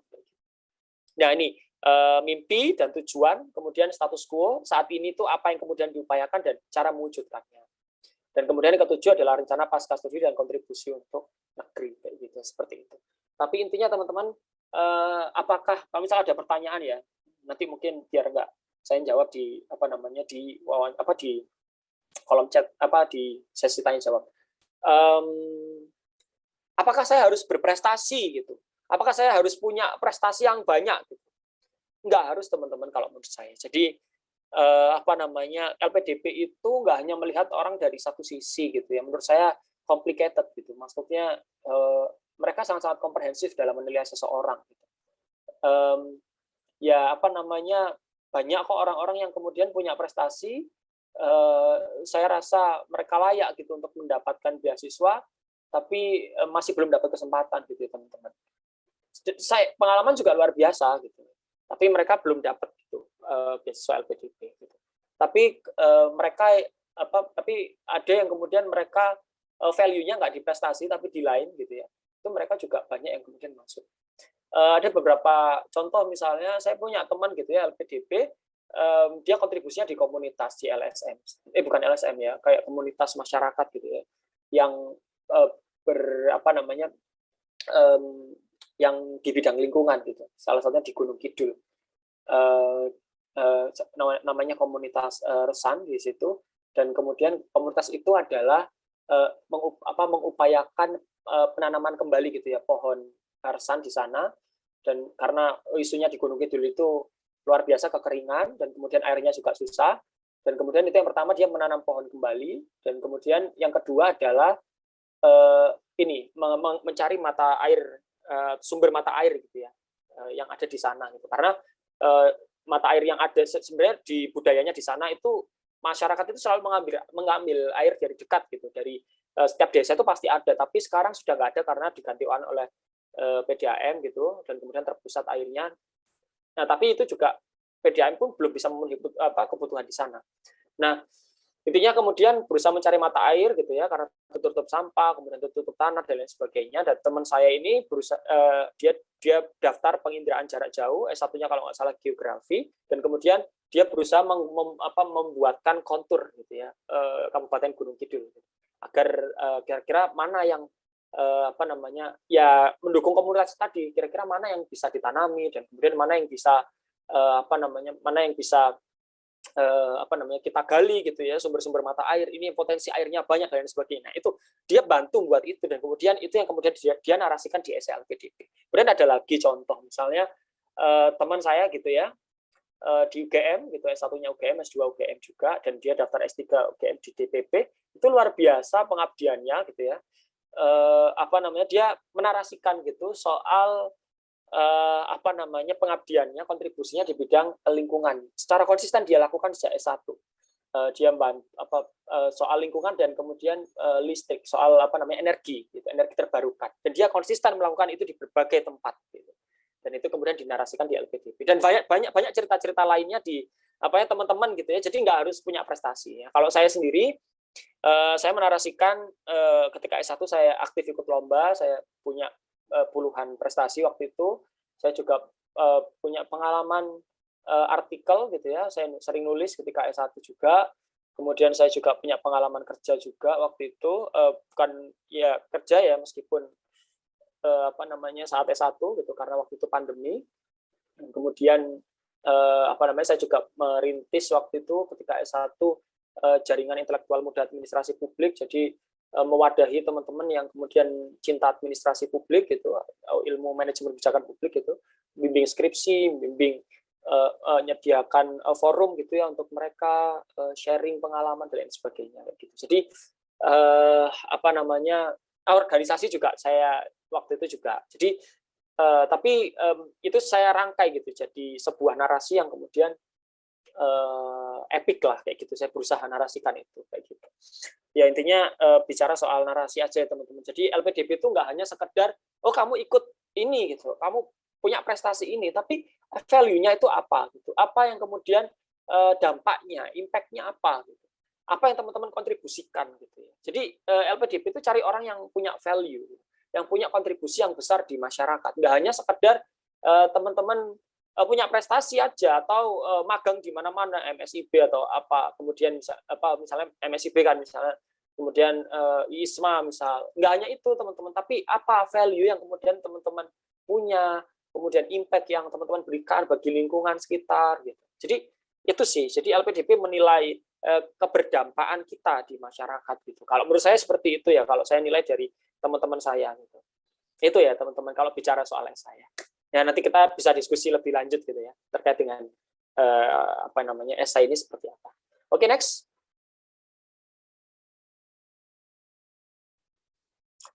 Oke, tips lolos LPDP ya. Yang pertama, kalau bicara seleksi administrasi, teman-teman harus cermat, teliti dan jujur. Dalam artian jujur pada diri sendiri, karena nanti di form itu kan kita akan menulis kelebihan, kemudian kekurangan, pengalaman yang berkesan, pengalaman yang kurang berkesan, kemudian hal apa yang diajarkan oleh diri kayak gitu misalnya, itu harus jujur. Dan kemudian misalnya itu harus jujur dan benar dari diri kita seperti apa kayak gitu. Dan kemudian teliti, jangan sampai ada persyaratan yang kemudian salah kayak gitu, yang fatal, karena ketika teman-teman gugur di administrasi, teman-teman akan ngulang 6 bulan lagi gitu ya. Dan struggle-nya LPDP adalah di prosesnya gitu, karena dia prosesnya panjang gitu, 6 ya sekitar setengah tahun gitu kalau misalnya teman-teman. Dan alhamdulillah LPDP memberikan kesempatan bagi teman-teman yang ingin gitu ya ingin mengulang lagi gitu. Dalam artian kalau dulu itu kalau nggak salah ada kebijakan harus ikut, misalnya kita ikut tahap 1 gitu ya, maka ya kita harus boleh tahap 1 lagi. Tapi sekarang enggak. Ketika teman-teman gagal di tahap 1, maka tahap 2 juga boleh, kemudian tahun berikutnya juga boleh. Ada temanku yang kemudian dia gagal 2 sampai 3 kali, itu biasa gitu. Menurut saya nggak akan ada yang gagal di LPDP gitu ya. Semua yang berusaha itu pasti akan dapat kayak gitu. Menurut saya kayak gitu. Jadi kalau teman-teman pantang menyerah gitu ya mengejar LPDP, saya yakin pasti akan dapat kayak gitu. Bahkan ada yang 3, 4, itu luar biasa, banyak banget mereka sampai ngulang. Ada yang gugurnya awalnya di administrasi, ada yang pertama gugurnya di TBS, kemudian ada yang kemudian gugurnya di wawancara. Intinya cermat, teliti dan jujur teman-teman. Kemudian yang kedua adalah teman-teman kalau bicara soal seleksi bakat skolastik, maka ya satu-satunya cara ya hanya memperbanyak latihan soal ya teman-teman, nggak ada lagi upaya lain selain latihan dan latihan ya. Kalau ya, bicara banyak matematikanya. Oh iya, bener Pak ya, kuantitatif ya. Iya, bener banget Pak Agam. Ya. Terus yang ketiga, nah ini yang terakhir adalah kuasai esai yang ditulis gitu, karena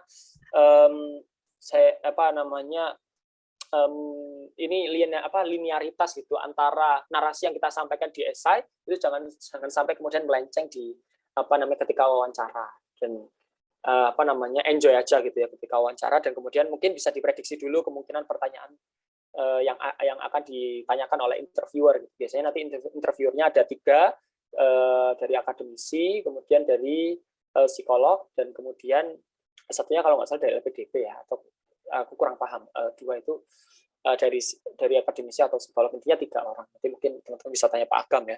Dan kemudian yang ketiga adalah latihan wawancara. Nah, kita biasanya teman-teman LPDP yang sudah jadi Worde, kita akan biasanya melakukan mock up kayak gitu. Jadi ya latihan gitu, simulasi gitu. Nah, itu biasanya saya juga memfasilitasi teman-teman yang seperti itu.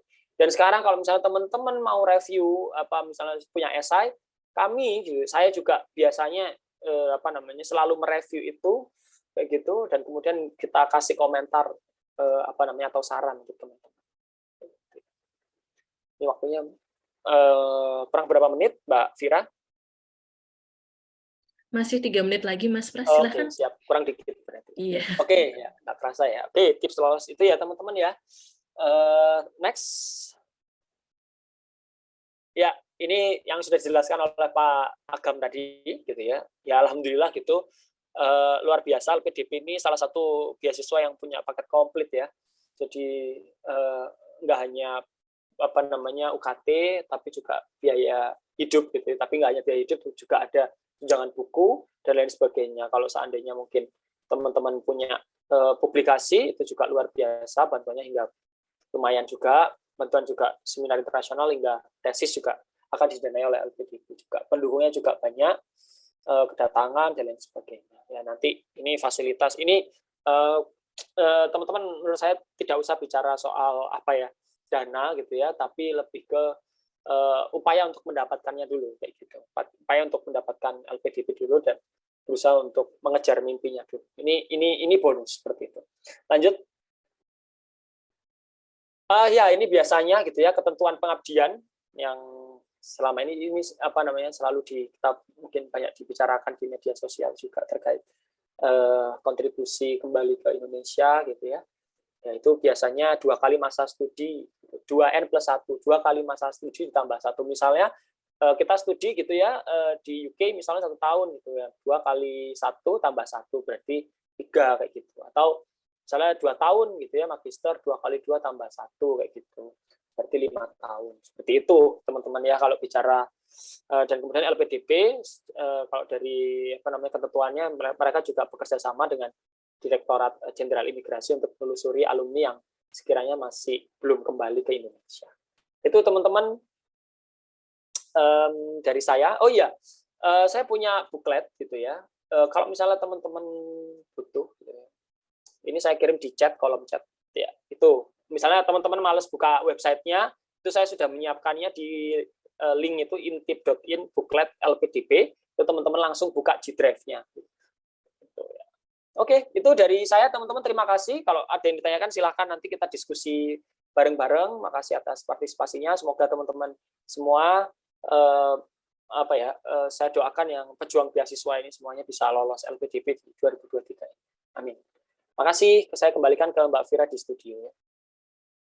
Amin. Terima kasih banyak Mas Pras. Tadi sudah dikasih bukletnya juga nih, teman-teman bisa mengakses buklet dari Mas Pras. Oh ya, bagi teman-teman tadi ada beberapa yang masih baru saja bergabung. Mungkin tadi Mas Pras sudah memberikan ya tips menulis esai. Tadi ada 7 poin dari Mas Pras. Yang awalnya tadi dari deskripsi diri, mungkin teman-teman bisa menulis quotes terlebih dahulu di awalan kalimat terlebih dahulu, lalu perkenalan diri, atau menulis background perjalanan hidup teman-teman selama ini, lalu sosok yang berperan dalam hidup, mungkin juga teman-teman bisa share pencapaian apa saja yang sudah dicapai seperti itu, lalu pengalaman ketika S1, mungkin kegiatan atau organisasi yang sudah dilakukan, lalu juga pengalaman kerja apabila teman-teman sudah bekerja, lalu juga jurusan dan perguruan tinggi yang teman-teman ingin tuju serta alasannya, dan juga isu penting dan persoalan terkait bidang ilmu yang dihadapi. Lalu teman-teman juga bisa mencatat atau menarasikan dreams dan goal yang teman-teman sedang upayakan seperti itu. Lalu nanti di akhir bisa ditulis rencana pasca studi. Sebenarnya tidak ada patokan resminya ya teman-teman dalam menarasikan esai teman-teman, tapi mungkin memang terbaiknya adalah ketika kita menulis itu memang jujur dari diri kita sendiri, lalu juga nggak usah muluk-muluk kayak misalnya saya ingin berkontribusi untuk Indonesia untuk menjadi maju, tapi itu susah dikonkretkan seperti itu. Nah, lebih baik malah justru kalau misalkan itu ada impact untuk lingkungan sekitar teman-teman seperti itu. Nah, kita sudah sampai di sesi diskusi. Ini sudah ada beberapa pertanyaan di kolom chat, sudah ramai sekali. Ini ada pertanyaan untuk Pak Agam dan juga ada untuk Mas Pras. Mungkin kita bisa baca-baca terlebih dahulu. Ini tadi ada pertanyaan pertama untuk Pak Agam. Apakah Pak Agam masih di sini? Oke, Pak Agam masih di sini ya, Pak Agam. Oke, mungkin saya bacakan. Ini ada pertanyaan dari Kak Rini. Apakah pernah ada kasus di mana sudah memiliki LOA dan mengikuti proses seleksi substansi namun tidak berkesempatan menjadi awardee LPDP, Pak Agam? Jika ada, kira-kira bagaimana agar terhindar dari kejadian tersebut? Terima kasih, Pak Agam. Kasus seperti itu ada. Jadi sudah mendapatkan surat penerimaan dari perguruan tinggi. Nah, kalau sudah mendapatkan surat penerimaan dari perguruan tinggi, kemudian mendaftar, maka ia tidak perlu mengikuti tes bakat skolastik. Nah, selanjutnya ia harus melalui seleksi substansi atau wawancara. Nah, tentunya ada kriteria, ada rambu-rambu yang tadi juga telah disinggung oleh Pak Husnul Prasetyo, awardee LPDP yang sangat saya banggakan di UGM, bahwa Pak Husnul tadi menyebutkan ada 3 orang yang akan mewawancarai itu secara tim, ya, 3 orang lawan 1, 2 orang dari akademisi, 1 orang dari psikolog. Nah, dilakukanlah proses wawancara. Apa yang terjadi dalam wawancara? Yang terjadi pada dasarnya sederhana. Tadi Pak Husnul telah menjelaskan tentang tips esai. Yang terjadi adalah melakukan konfirmasi, tabayun terhadap apa yang sudah ditulis dalam esai tersebut. Nah, tentunya pertanyaannya tidak akan jauh dari yang ditulis dalam esai. Nah, tentunya jawabannya harus percaya diri, harus meyakinkan, harus mantap. Nah, kalau menjawabnya ragu-ragu, terbata-bata, AAUU, wah ini kelihatannya yang bikin bukan yang bersangkutan, tapi dibikinin orang, ya. Nah, itu bisa saja dia nggak lulus, ya. Nah, baik, itu jawaban. Terima kasih, saya kembalikan ke Mbak Fira. Baik, terima kasih Pak Agam atas jawabannya. Semoga terjawab ya Mbak Rini. Selanjutnya ada pertanyaan lagi untuk Pak Agam. Mohon izin bertanya, sekiranya bagaimana chance persentase diterimanya calon awardee untuk S3 dengan LOA dari perguruan tinggi umum dunia, ya ini PTUD, apakah ranking top 25 dunia tersebut dapat meningkatkan secara signifikan chance untuk meraih beasiswa LPDP dibandingkan top 100? Selama ini, apakah dengan mengantongi LOA dari PTUD banyak yang diterima LPDP-nya? Terima kasih, Pak Agam. Perguruan tinggi utama dunia. Oh ya, utama dunia. Ada 25 tadi saya paparkan, ya. Sebagian besar dari Amerika Serikat, ya. Nah, ada beberapa dari Inggris, ya. Ada 1 dari Swiss, ada 1 dari Kanada, ada 2 dari Cina, ada 1 dari Jepang, ada 1 dari Singapura, ya. Jadi itu 25 perguruan tinggi utama dunia. Bila bisa mendapatkan LOA dari salah satu di antara ke-25 perguruan tinggi utama dunia itu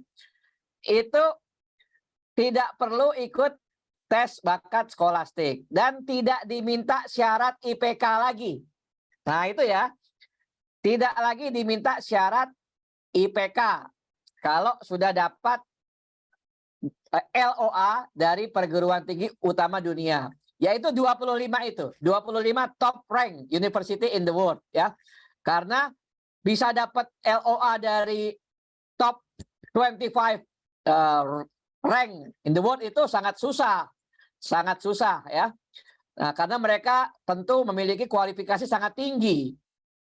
Nah, tapi tetap saja ada batasan umur. Umur ya.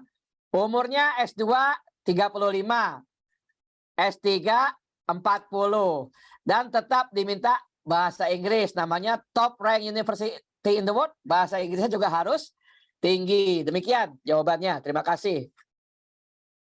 Terima kasih Pak Agam, semoga menjawab ya teman-teman tadi yang bertanya. Selanjutnya pertanyaan lagi terkait, karena saya masih PNS baru Pak, ini ada pertanyaan dari Mateus, bagi PNS apakah hanya boleh memilih jenis beasiswa yang untuk PNS saja atau boleh dari jalur beasiswa yang lainnya seperti reguler atau afirmasi? Bila ingin mendaftar di luar jalur targeted PNS TNI Polri, mau daftar di reguler misalnya, mau daftar di PTUD misalnya, Perguruan Tinggi Utama Dunia, mau daftar di daerah afirmasi. Daerah afirmasi itu ada 96 kabupaten kota ya dari 15 provinsi ya.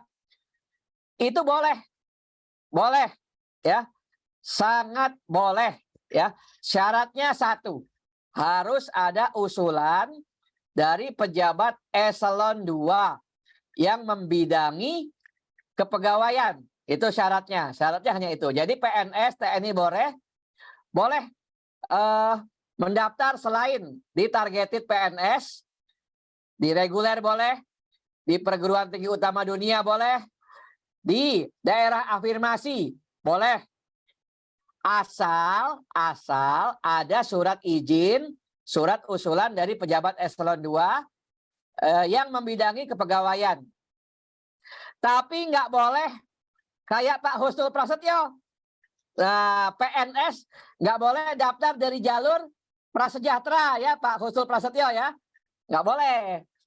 Jadi dari daerah afirmasi boleh, tapi tidak boleh dari prasejahtera, itu nggak boleh. Dan juga nggak boleh mendaftar beasiswa kewirausahaan, nggak boleh. Masa PNS mau jadi wirausaha ya kan? Baik, demikian jawabannya. Terima kasih. Oke, terima kasih banyak Pak Agam atas jawabannya. Tadi kita sudah ada 3 pertanyaan untuk Pak Agam. Mungkin selanjutnya kita bisa membacakan pertanyaan untuk Mas Pras. Ini ada pertanyaan Mas Pras dari Oktaviani. Izin bertanya, kalau misalkan pengalaman kakak sendiri gimana mendapatkan LOA dari UGM, boleh diceritakan pengalamannya Kak? Atau langkah-langkahnya Mas Pras? Oh ya, siap. Terima kasih Mbak Vira. Mungkin ini ya, jawab pertanyaan mungkin menanggapi Pak Agam tadi ya. Saya bukan PNS ya. Saya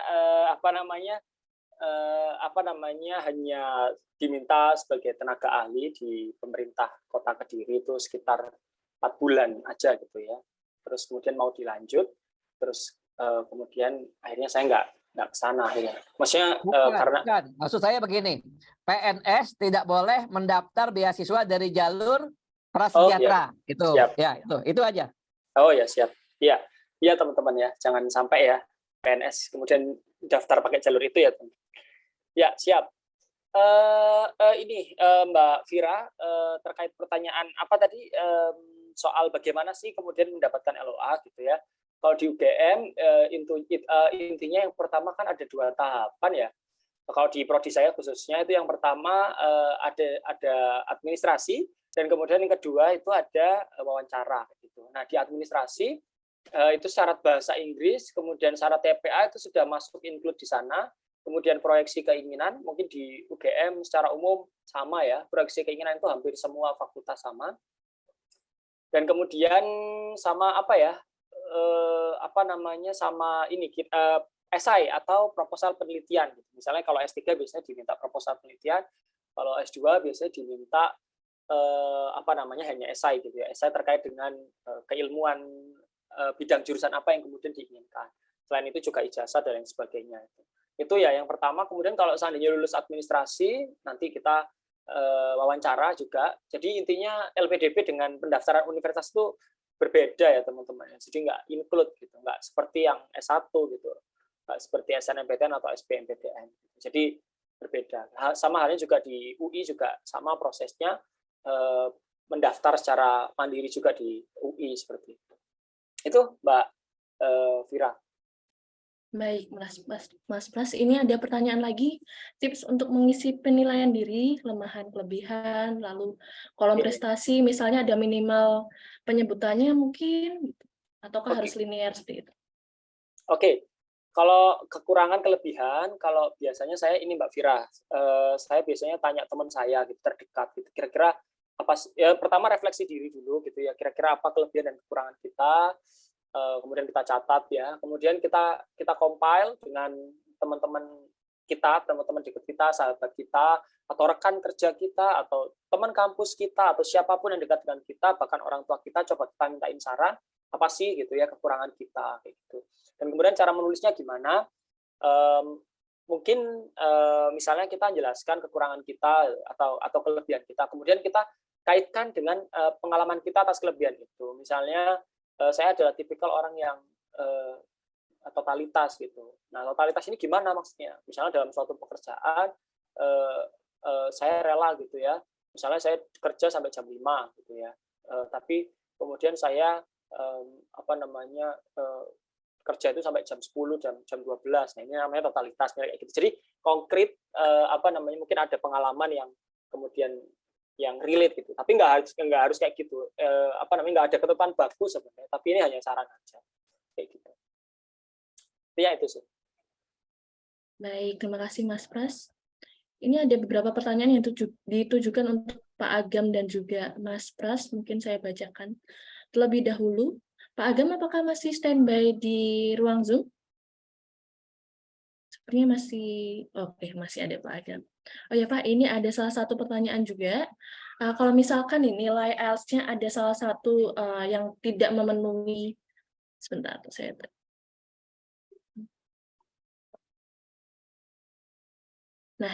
kalau misalnya overall nilai IELTS-nya sudah memenuhi persyaratan, tetapi salah satu nilai band-nya itu cukup rendah seperti itu, apakah itu dipermasalahkan dalam tahapan seleksi administrasi maupun seleksi substansi? Saya jelaskan tentang seleksi LPDP ya.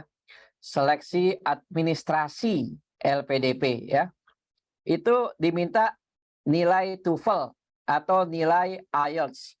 Nilai keseluruhan total itu misalnya ya S2 luar negeri IELTS 6,5 misalnya ya. Nah, itu total kalau dicek oleh LPDP berarti sudah sesuai. Gitu, sudah sesuai ya. Nah, oke, ini jawabannya. Jadi bila dicek oleh LPDP secara keseluruhan nilai menyeluruh totalnya bila sudah memenuhi yang dipersyaratkan itu tidak masalah. Misalnya S2 luar negeri IELTS 6,0. S3 luar negeri IELTS 6,5 misalnya. Berarti sudah lulus, sudah lewat tes administrasi ya dari segi bahasa Inggrisnya ya. Nah, ini tentu tidak dikaitkan dengan seleksi substansi. Kalau substansi kan wawancara ya, administrasi itu mengecek kesesuaian dengan kriteria yang diinginkan. Nah, tapi saya tambahkan Pak Husnul tadi, kadang-kadang berbeda antara syarat yang diminta LPDP dengan syarat yang diminta perguruan tinggi. Saya ambil contoh ya, misalnya National University of Singapore minta nilai IELTS secara total 7,0. Tapi dia minta poin listening sama poin writing itu paling sedikit 6. Nah, berarti nggak boleh 5,5 di situ. Itu ya beda ya perguruan tinggi. Jadi apa yang diminta oleh perguruan tinggi kadang beda dengan apa yang diminta oleh LPDP. Jadi bila seseorang lulus beasiswa LPDP, bisa saja nanti di perguruan tingginya dia diminta tes ulang karena belum memenuhi standar yang dipersyaratkan oleh perguruan tinggi. Tapi itu sangat jarang ya. Itu saya tadi ambil kasus kejadian di National University of Singapore. itu salah satu dari perguruan tinggi utama dunia, salah satu dari 25 PTUD. Dia minta skor total 7,0. Nah, kalau untuk listening nggak ada masalah, dia nggak minta nilai minimal. Kalau untuk reading nggak masalah, dia nggak minta nilai minimal. Tapi untuk writing dan speaking, dia mutlak minta paling sedikit 6. Itu sebagai contoh. Baik, terima kasih. Baik, terima kasih Pak Agam atas jawabannya. Untuk sesi teman-teman apabila ingin bertanya secara langsung, sudah ada yang beberapa yang raise hand, tapi mungkin tadi ada beberapa yang ingin raise hand juga. Mungkin kita bisa juga, teman-teman, kalau ada yang ingin bertanya langsung, silahkan. Untuk Azizah. Ya, Oh, Mas apakah Wahyu. suara saya bisa Ya. didengar ya, Mbak? Sudah. Ya, Pak Azizah. terima kasih atas kesempatannya. Sebelumnya saya mohon maaf tidak bisa membuka kamera karena di sini sedang hujan, jadi sinyalnya agak terputus. Begini yang ingin saya tanyakan kepada Pak Agam terkait sertifikat TOEFL, Pak. Jadi ceritanya saya sudah tes TOEFL pada 23 Desember lalu dan sertifikatnya sudah keluar. Tapi kalau merujuk pada buklet LPDP itu kan sertifikat TOEFL ada 3 lembar ya Pak ya. Sertifikat utama, lembar kuning, dan lembar pink. Nah, masalahnya sampai sekarang belum keluar itu adalah lembar yang pink, Mbak. Ada keterlambatan dari ITS di Amerika. Itu bagaimana, Pak? Kira-kira kalau misalkan nanti sampai tanggal 25 ternyata tetap tidak keluar gitu, Pak. Apakah saya bisa mengajukan hanya 2 lembar atau bagaimana, Pak? Terima kasih. Ajukan saja dulu ya. LPDP sangat menghargai originalitas ya, Yang penting asli itu adalah sertifikat Saudari Azizah ya. Nah, karena LPDP memiliki suatu sistem deteksi ya, sistem deteksi yang bisa mengecek keaslian suatu sertifikat. Atas nama siapa? Jangan-jangan bukan atas nama Saudari Azizah, tapi ternyata atas nama Saudara Husnul Prasetyo. Nah, berarti Saudari Azizah sudah mengambil sertifikat Pak Husnul Prasetyo, terus namanya ditutup, diganti nama Saudari Azizah.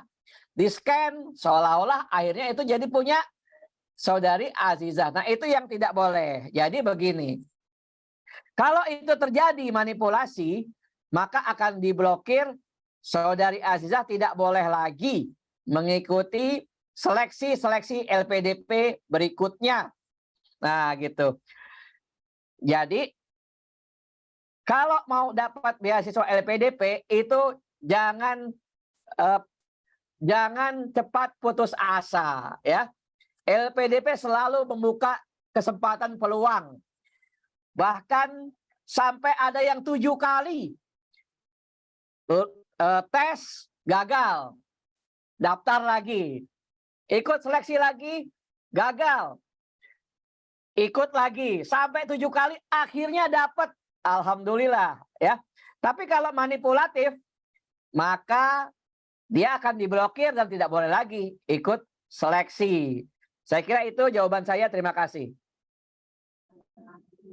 Terima kasih Pak Agam atas jawabannya. Mungkin selanjutnya boleh Kak Wahyu Bobi atau Kak Salma Nabila.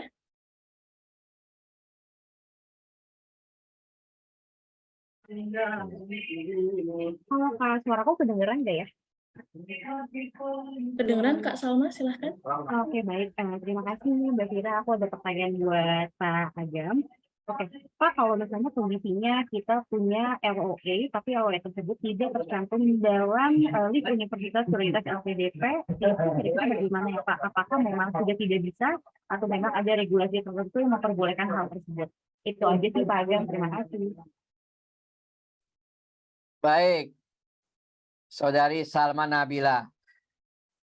Ada satu informasi yang saya tadi belum sampaikan dalam paparan saya.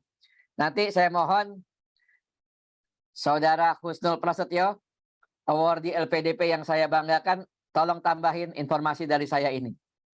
Jadi, saudara-saudari harus pilih perguruan tinggi yang ada dalam list LPDP. Jangan yang ada di luar LPDP. Kenapa? Karena LPDP berkomitmen untuk memberikan pendidikan terbaik dari perguruan tinggi terbaik. Itu ya. Jadi jangan cari perguruan tinggi yang ada di luar daftar LPDP. Dapat dari mana daftar perguruan tinggi LPDP? Dapat dari website LPDP. Tolong tambahin penjelasan saya ini, Pak Husnul, silakan. Siap, Pak Agam, gitu. Ya benar sekali teman-teman kata Pak Agam, gitu ya. Saya yakin LPDP yang dalam membuat list perguruan tinggi itu sudah penuh dengan riset, gitu ya. Pasti dengan pertimbangan yang matang, dengan riset dan kajian yang matang, gitu ya. Kenapa harus memilih universitas tersebut? Jadi ya teman-teman diharapkan tetap mematuhi aturan, gitu ya. Jangan sampai keluar dari list yang ada, gitu ya. Itu saja sih tambahan dari saya, Pak. Cukup sudah komprehensif jawaban dari Pak Agam. Saya kembalikan ke Mbak Fira. Baik, terima kasih jawabannya Mas Pras dan Pak Agam. Untuk beberapa pertanyaan yang tadinya sudah dijawab oleh Mas Pras dan Pak Agam, tidak saya tanyakan kembali ya teman-teman ya. Ini juga ada pertanyaan, kalau misalkan ketika S1 misal mendaftar sosiologi, lalu ketika S2 mendaftar jurusan lain, apakah diperbolehkan Pak Agam? LPDP tidak pernah ya mempersoalkan hal itu ya. Iya. Bagi LPDP semua ilmu itu penting. Bagi LPDP sekarang pilihan hidup, pilihan karir saudara-saudari seperti apa? Kalau mau menjadi dosen, memang ilmu linearitasnya itu perlu dipertimbangkan kalau mau jadi dosen. Tapi kalau mau memilih profesi-profesi lainnya, ya tentu tidak harus mempertimbangkan faktor linearitas, kesamaan bidang ilmu. Ya, intinya bagi LPDP semua ilmu itu penting buat membangun bangsa Indonesia ini. Jadi LPDP tidak mempersoalkan itu. Yang menjadi persoalan justru adalah pilihan karir dari saudara-saudari sendiri. Demikian, terima kasih. Baik, terima kasih Pak Agam. Begitu ya teman-teman ya, tadi ada beberapa pertanyaan terkait pemilihan jurusan seperti itu. Lalu ada pertanyaan lagi, ini untuk Mas Pras sih Mas sebenarnya. Kira-kira bagaimana Mas caranya untuk bisa direview esainya oleh Mas Pras? Oh ya, ini aja teman-teman, nanti mungkin bisa DM Instagram gitu. Nanti kita punya jejaring teman-teman LPDP yang siap untuk mereview esai teman-teman. Nanti kita akan buatkan, saya sudah buatkan spreadsheet di situ, dan beberapa teman-teman lain yang mendaftar itu juga sedang ada di situ ya, di spreadsheet itu yang sedang direview juga oleh kami gitu. Dan nggak hanya satu review, agar kalau satu reviewer itu kan kurang gitu ya, agar masukannya itu biar banyak gitu aja sih ya. Itu ya. Itu sih, jadi itu sih. Terus mungkin tambahan terkait dengan soal jalur tadi ya, apakah harus linear dan lain sebagainya, itu sebenarnya benar kata Pak Agam, itu kembali ke diri kita gitu ya. Intinya itu adalah kuat gitu ya, alasan kita tuh kuat, kemudian rasional juga, logis, dan kemudian relate dengan masa depan kita itu apa kayak gitu. Jangan sampai ya kemudian ketika kita menarasikan, kemudian kita nggak bisa mempertanggungjawabkan gitu. Kenapa kok awalnya sosio gitu ya, kemudian mau beralih ke HI gitu. Alasannya apa gitu. Kalau kuat, saya yakin reviewer nggak akan nggak akan segan gitu ya untuk menerima gitu. Tapi kalau misalnya alasannya lemah gitu dan kemudian hanya pingin-pinginan aja, ya itu ya mungkin baru dipertanyakan gitu. Kalau menurut saya seperti itu ya. Dia harus benar-benar menyiapkan reason atau alasan yang benar-benar memang relate dengan kontribusinya teman-teman selama ini, dan kemudian dengan karir masa depannya teman-teman. Itu sih kalau menurut saya. Itu Mbak Fira. Oke, baik Mas. Lalu ada pertanyaan lagi nih untuk Pak Agam terkait surat rekomendasi, apakah harus sesuai format, Pak? Karena ini ada salah satu peserta yang kemarin sudah mendapatkan surat rekomendasi dari akademisi untuk mendaftar, namun ditulis dalam format yang berbeda. Lalu pertanyaan kedua, terkait riwayat pendidikan, apakah harus diisi sampai SD atau hingga SMA saja boleh seperti itu? Atau menyesuaikan websitenya seperti itu, Pak Agam? Sebaiknya sesuai format dokumen yang sudah disediakan dalam panduan beasiswa LPDP. Tapi kalau yang namanya surat rekomendasi, ya itu kan ngedapetinnya nggak gampang ya, susah ya. Surat rekomendasi dari tokoh nasional, misalnya kan, surat rekomendasi dari Profesor A misalnya, ya itu kan susah ya memperolehnya ya, dapat aja udah syukur gitu kan. Nah ya sudah nggak apa-apa, tapi sedapat mungkin usahakan sesuai dengan format yang ditentukan dalam buku pedoman beasiswa LPDP. Demikian, terima kasih. Baik Pak Agam, begitu ya teman-teman. Jadi diusahakan memang sesuai dengan formatnya. Lalu untuk isian yang diperlukan, kan ada beberapa pertanyaan itu yang di website. Nah itu teman-teman memang sebaiknya diisi full seperti itu. Sampai SMP, SMA, seperti itu. Lalu ada pertanyaan lagi terkait transkrip nilai nih Pak Agam. Apabila transkripnya masih menggunakan transkrip sementara, apakah diperbolehkan? Karena transkrip aslinya masih dalam proses gitu. Karena masih setelah yudisium bulan Januari kemarin begitu Pak. Ada Pak Agam. Nggak apa-apa, boleh. Ijazah belum keluar pakai surat keterangan pengganti ijazah pun boleh. Nggak apa-apa, cepat-cepat daftar. Ya, silakan. Baik, silahkan ya teman-teman yang ingin mendaftar di batch ini, silahkan mendaftar atau mungkin di bulan Juni nanti juga bisa seperti itu. Lalu ini ada pertanyaan lagi nih Pak Agam. Kalau background-nya pendidikan bahasa Inggris, apakah ada kemungkinan di tes wawancara juga menggunakan bahasa Inggris atau bahasa Indonesia Pak Agam? Nah, wawancara itu kadang-kadang memang tergantung dari konteks, dari sikon, dari kelancaran pembicaraan ya. Kadang-kadang ditanya pakai bahasa Inggris. Wah, tell me about your hobby. Wah, so what is the book that you like to read? Wah, misalnya begitu ya. Jadi kadang-kadang ditanyakan juga dalam bahasa Inggris. Jadi harus memiliki kepercayaan diri berkomunikasi dalam bahasa Inggris gitu ya. Siap-siap ya. Jangan ini bukan hanya berlaku buat orang yang berpendidikan bahasa Inggris saja, semua.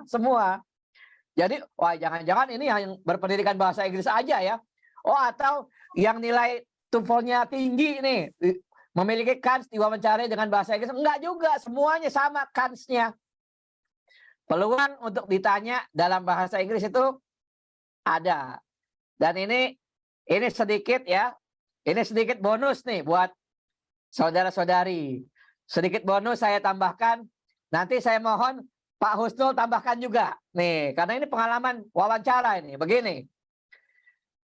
Wawancara kadang-kadang ditanya tentang cinta tanah air. Nah, ini cinta tanah air ya. Kadang-kadang ditanya itu ya. Misalnya nih maaf ya. Generasi milenial nih, maaf ya, ada yang ditanya apa sila keempat? Oh, jawabnya agak salah-salah. Kerakyatan yang dipimpin waduh gawat ini generasi muda, generasi milenial ya. Jadi ini pertanyaan-pertanyaan yang kadang-kadang bisa menurunkan sedikit skor gitu ya. Tambahin Pak Husnul, silakan. Iya, ini kalau dari pengalaman teman-teman yang cerita ke saya ketika habis mock up, kemudian biasanya kan memang award di LPDP akan selalu punya anak-anak baru bukan binaan ya, tapi yang selalu kita bimbing gitu ya. Dan dan dia menceritakan gitu, misalnya terkait dengan kontribusi mereka. Ini ada anak afirmasi gitu ya, dia nggak lolos di di tahap pertama gitu misalnya, dia bilang dia dari afirmasi, tapi kontribusinya ketika diwawancara dia nggak bilang kalau dia akan kontribusi lagi ke daerahnya. Nah ini yang jadi persoalan kan akhirnya. Dan kemudian dia mikir, wah kayaknya gara-gara itu deh Mas gitu, kayaknya aku nggak relate dengan akun daftar afirmasi daerah 3T gitu ya, yang daerah afirmasi yang itu yang sudah dijelaskan Pak Agam tadi, tapi dia nggak kontribusi ke daerahnya. Terus ada lagi misalnya cerita soal ketika di esai, misalnya dia bilang bahwa dia ingin jadi politisi misalnya, tapi melihat gitu ya banyak anak LPDP yang daftar jadi yang daftar LPDP itu semuanya sebagian besar akademisi, kemudian diubahlah tujuan hidupnya gitu. Ketika wawancara, ketika tanyain waktu wawancara, kamu katanya di esaimu politisi, tapi kenapa kok tiba-tiba berubah menjadi akademisi? Ya itu dinamika ada suatu nggak tertebak gitu ya di wawancara. Intinya ngalir aja, dan intinya kita konsisten, dan kemudian ya nilai-nilai kebangsaan itu jangan sampai kemudian luntur dalam diri kita, ya sila itu juga harus dihafalkan ya. Dan kemudian isu-isu terkait misalnya radikalisme dan lain sebagainya mungkin harus kita. Kalau dulu ada tes wawasan kebangsaan ya Pak Agam ya, dulu di di LPDP, di tes substansi yang dulu 2021, kemudian sekarang mungkin di saya kurang tahu apakah dihapuskan Pak sekarang. Itu mungkin juga jadi pegangan LPDP untuk mengetahui seberapa nasionalisme kita. Ya intinya wawancara itu harus penuh kehati-hatian gitu ya. Jangan juga sombong gitu ya. Itu Mas Dimas Wahyudi yang yang di ruangan ini juga bikin konten gitu ya. Tips wawancara gitu ya. Itu dia bilang terlalu pamer prestasi dan lain sebagainya itu juga nggak baik gitu ya ketika wawancara kayak gitu. Nanti teman-teman bisa lihat yang sebenarnya LPDP juga memberikan tips loh ya sebenarnya. Gimana cara lolos wawancara, kemudian tips administrasi dan sebagainya. Itu nggak kurang-kurang LPDP memberikan informasi sebenarnya masif sekali penyebarannya. Tinggal bagaimana kemudian kita mencari informasinya secara kemudian mandiri. Itu dari saya, terima kasih Mbak Vita. Terima kasih Pak Agam. Terima kasih Mas Pras. Ya betul sekali, di Instagramnya LPDP banyak banget ya Mas ya tips-tips, dan ini juga kita kedatangan Mas Dimas Wahyudi juga nih selaku adminnya LPDP. Oh ya, tadi juga ini ada beberapa pertanyaan juga, masih ada beberapa pertanyaan teman-teman. Oke, izin bertanya, perguruan tinggi yang dituju adalah perguruan tinggi dalam negeri. Apakah esai, proposal, riset, dan surat rekomendasi serta kelengkapan lainnya seluruhnya dalam bahasa Indonesia diperbolehkan? Iya, diperbolehkan ya ini teman-teman kalau dalam bahasa Indonesia. Terus tadi sebenarnya ada beberapa teman-teman yang ini ya, raise hand. Tadi sebenarnya Audrey Fania mungkin? Ya, masih raise hand, silahkan.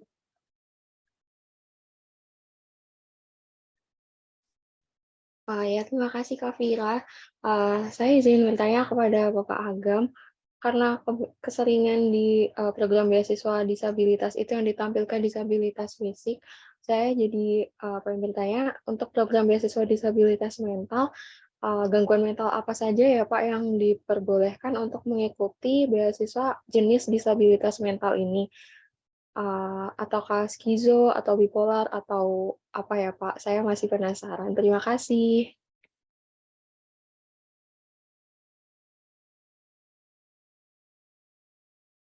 Silahkan Pak Agam. Ya, untuk disabilitas ya, LPDP memberikan kesempatan seluas-luasnya kepada saudara-saudara kita penyandang disabilitas, baik itu disabilitas fisik, disabilitas intelijensia, disabilitas mental, disabilitas sensorik, dan disabilitas yang ganda. Nah, itu maksimal S2 umurnya 42 tahun. S3 maksimal umurnya 47 tahun. Untuk bahasa, untuk S2 dalam negeri, IELTS-nya diminta 4,5. Untuk S2 luar negeri diminta IELTS-nya 6,0. Untuk S3 dalam negeri IELTS-nya diminta 5,0. untuk S3 luar negeri IELTS-nya diminta 6,0 dan juga boleh pakai Duolingo ya. Duolingo juga kita terima ya. Jadi ada sertifikat tes Duolingo. Kemudian IPK untuk S2 minimal 2,5, untuk S3 minimal 3,0. Dan untuk saudara-saudara kita penyandang disabilitas tidak perlu ikut tes bakat skolastik. Cukup seleksi administrasi dan seleksi substansi. Demikian. Baik, terima kasih Pak Agam. Menambahkan juga, tadi kan salah satu syarat bahasa adalah menampilkan TOEFL, terus juga IELTS. Nah, kalau Duolingo English Test, apabila teman-teman ingin mendaftar yang kan di batch yang sekarang, kalau Duolingo English Test itu malah hasilnya bisa 3 hari, teman-teman. Jadi kalau misalkan teman-teman saat ini belum TOEFL, kan kalau TOEFL kan sekitar 2 minggu ya, dan agak lama gitu. Jadi kalau teman-teman ingin yang lebih cepat, bisa pakai yang Duolingo English Test, seperti itu.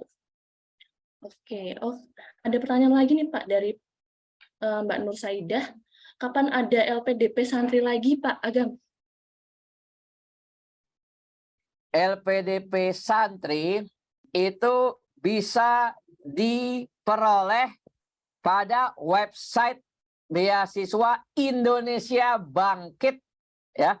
Catat, Beasiswa Indonesia Bangkit Kementerian Agama. Yang mengorganisir beasiswa itu adalah Kementerian Agama. Yang membiayai itu LPDP. Nah, yang membiayainya adalah LPDP, tapi yang mengorganisirnya adalah Kementerian Agama. Catat namanya Beasiswa Indonesia Bangkit. Itu ada untuk santri. Baik, terima kasih. Terima kasih Pak Agam. Ya, teman-teman berarti bisa kalau LPDP santri ke websitenya Kementerian Agama ya Pak tadi ya. Beasiswa Indonesia Bangkit seperti itu. Oh ya teman-teman, karena kita waktunya hanya terbatas sampai jam 3. Ini sebenarnya masih ada beberapa pertanyaan lagi. Apabila ada pertanyaan, mungkin untuk Mas Pras, apakah boleh teman-teman bertanya melalui DM Instagramnya Mas Pras? Ya boleh, silahkan kalau misalnya mau DM gitu ya terkait dengan LPDP. Mungkin boleh Mas ditautkan di sini username Instagramnya. Kalau untuk LPDP teman-teman bisa ya tanya langsung ke miminnya, ke Mas Dimas Wahyudi. Ini mana Mas Dimas Wahyudi, masih di sini ya? Boleh Iya. ke Pak Dimas Wahyudi, pejabat LPDP. Ya. Konten kreator LPDP ya Pak ya. Betul. Nah, kita sudah sampai di sesi terakhir nih teman-teman. Sudah banyak banget tadi kita mendapatkan info mengenai alur dan proses pendaftaran LPDP, juga sudah ada tips terkait kiat-kiat sukses studi untuk lolos LPDP dari Mas Pras maupun dari Pak Agam. Tadi malah kita juga mendapatkan tips wawancara juga, nggak hanya tips esai aja loh teman-teman. Jadi kayak ternyata banyak banget insight yang didapatkan hari ini. Semoga teman-teman, untuk teman-teman yang ingin mendaftarkan LPDP segera, kalau ingin mendaftarkan di batch yang sekarang, karena masih ada waktu sisa 11 hari. Dan kalau misalkan masih ingin menyiapkan lagi, masih ada waktu sekitar 6 bulanan untuk di batch yang kedua seperti itu. Jadi memang untuk kita apa ya, lebih banyak refleksi lagi, karena kan tadi memang banyak banget ya di website itu kalau administrasi ada kelebihan, kekurangan, terus juga ada pertanyaan terkait apa sih rintangan yang paling sulit dihadapi seperti itu. Terus untuk esai juga kan kita butuh waktu yang lumayan lama ya untuk menarasikan apa sih kontribusi yang ingin kita berikan untuk negeri seperti itu. Mungkin saya boleh minta 1-2 patah kalimat dari Mas Pras atau mungkin Pak Agam untuk teman-teman nih yang sedang berjuang untuk mendapatkan beasiswa LPDP. Mungkin dari Pak Agam dulu boleh terlebih dahulu atau dari Mas Pras? Silahkan. Kata-kata semangat begitu Pak Agam. Ya, baik. LPDP membuka kesempatan emas kepada seluruh anak bangsa untuk memperoleh beasiswa S2 dan S3 ya. Tapi bukan yang sedang berlangsung ya, bukan yang ongoing. Beasiswa S2 dan S3 yang baru mulai ya. Manfaatkanlah kesempatan emas ini sebaik-baiknya, karena LPDP adalah beasiswa yang terbaik, terlengkap ya, tanya Pak Husnul, misalnya beasiswa dari AusAid, beasiswa dari USAID, lebih lengkap yang diberikan oleh LPDP. Tinggal kuliah, nggak usah pikir yang lain, belajar yang fokus. Dan yang paling utama adalah kiat suksesnya, kunci suksesnya adalah minta doa kepada orang tua. Karena sepandai-pandainya kawan-kawan, ya, sepandai-pandainya kawan-kawan, 10 kali, 100 kali, 1000 kali lipat lebih pintar orang tuanya daripada saudara-saudari. Jadi jangan bangga dengan kehebatan saudara-saudara. Saya hebat, itu 10 kali lipat lebih hebat orang tuanya. Mintalah doa kepada orang tua supaya berhasil, sukses. Terima kasih. Terima kasih banyak Pak Agam. Oke, selanjutnya mungkin dari Mas Pras, silahkan. Kalau saya mungkin ya singkat aja sih ya, semangat buat teman-teman yang sedang berjuang ya. Apa namanya? Mungkin ada teman-teman yang di sini nggak hanya mencoba sekali gitu, tapi mungkin 2 kali, 3 kali atau lebih.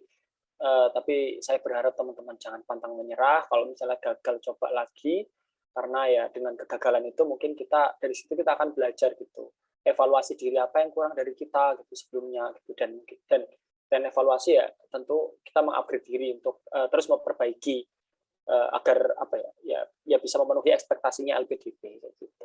Intinya itu sih, apa namanya, coba dulu aja gitu, karena kalau nggak coba kita nggak akan tahu gitu gimana apa namanya adrenalinnya gitu ya untuk mendaftar LPDP. Itu dari saya, terima kasih banyak atas kesempatannya. Makasih Pak Agam, luar biasa semangat banget hari ini dalam memberikan informasi-informasi LPDP-nya. Makasih Mbak Vira, terima kasih juga buat CDC Visible UGM dan teman-teman rekan-rekan yang sudah datang hari ini semuanya. Terima kasih. Iya, terima kasih juga Mas Pras. Oke teman-teman, kita sudah sampai di ujung sesi acara webinar sharing beasiswa LPDP yang diinisiasi oleh CDC Visible UGM. Saya Vira, selaku staf dari CDC Visible UGM. Mohon maaf apabila beberapa pertanyaan dari teman-teman tidak bisa kita fasilitasi untuk dijawab semuanya. Dan saya juga minta maaf apabila ada salah kata maupun perbuatan dalam penyelenggaraan acara pada siang hari ini.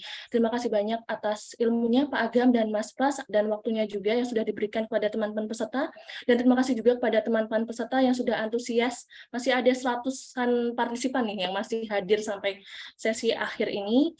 Semangat untuk teman-teman yang masih berjuang untuk mendapatkan beasiswa LPDP, dan semoga sukses dan sehat selalu. Saya Vira, pamit undur diri dari acara sharing beasiswa LPDP pada siang kali ini, dan sampai jumpa teman-teman.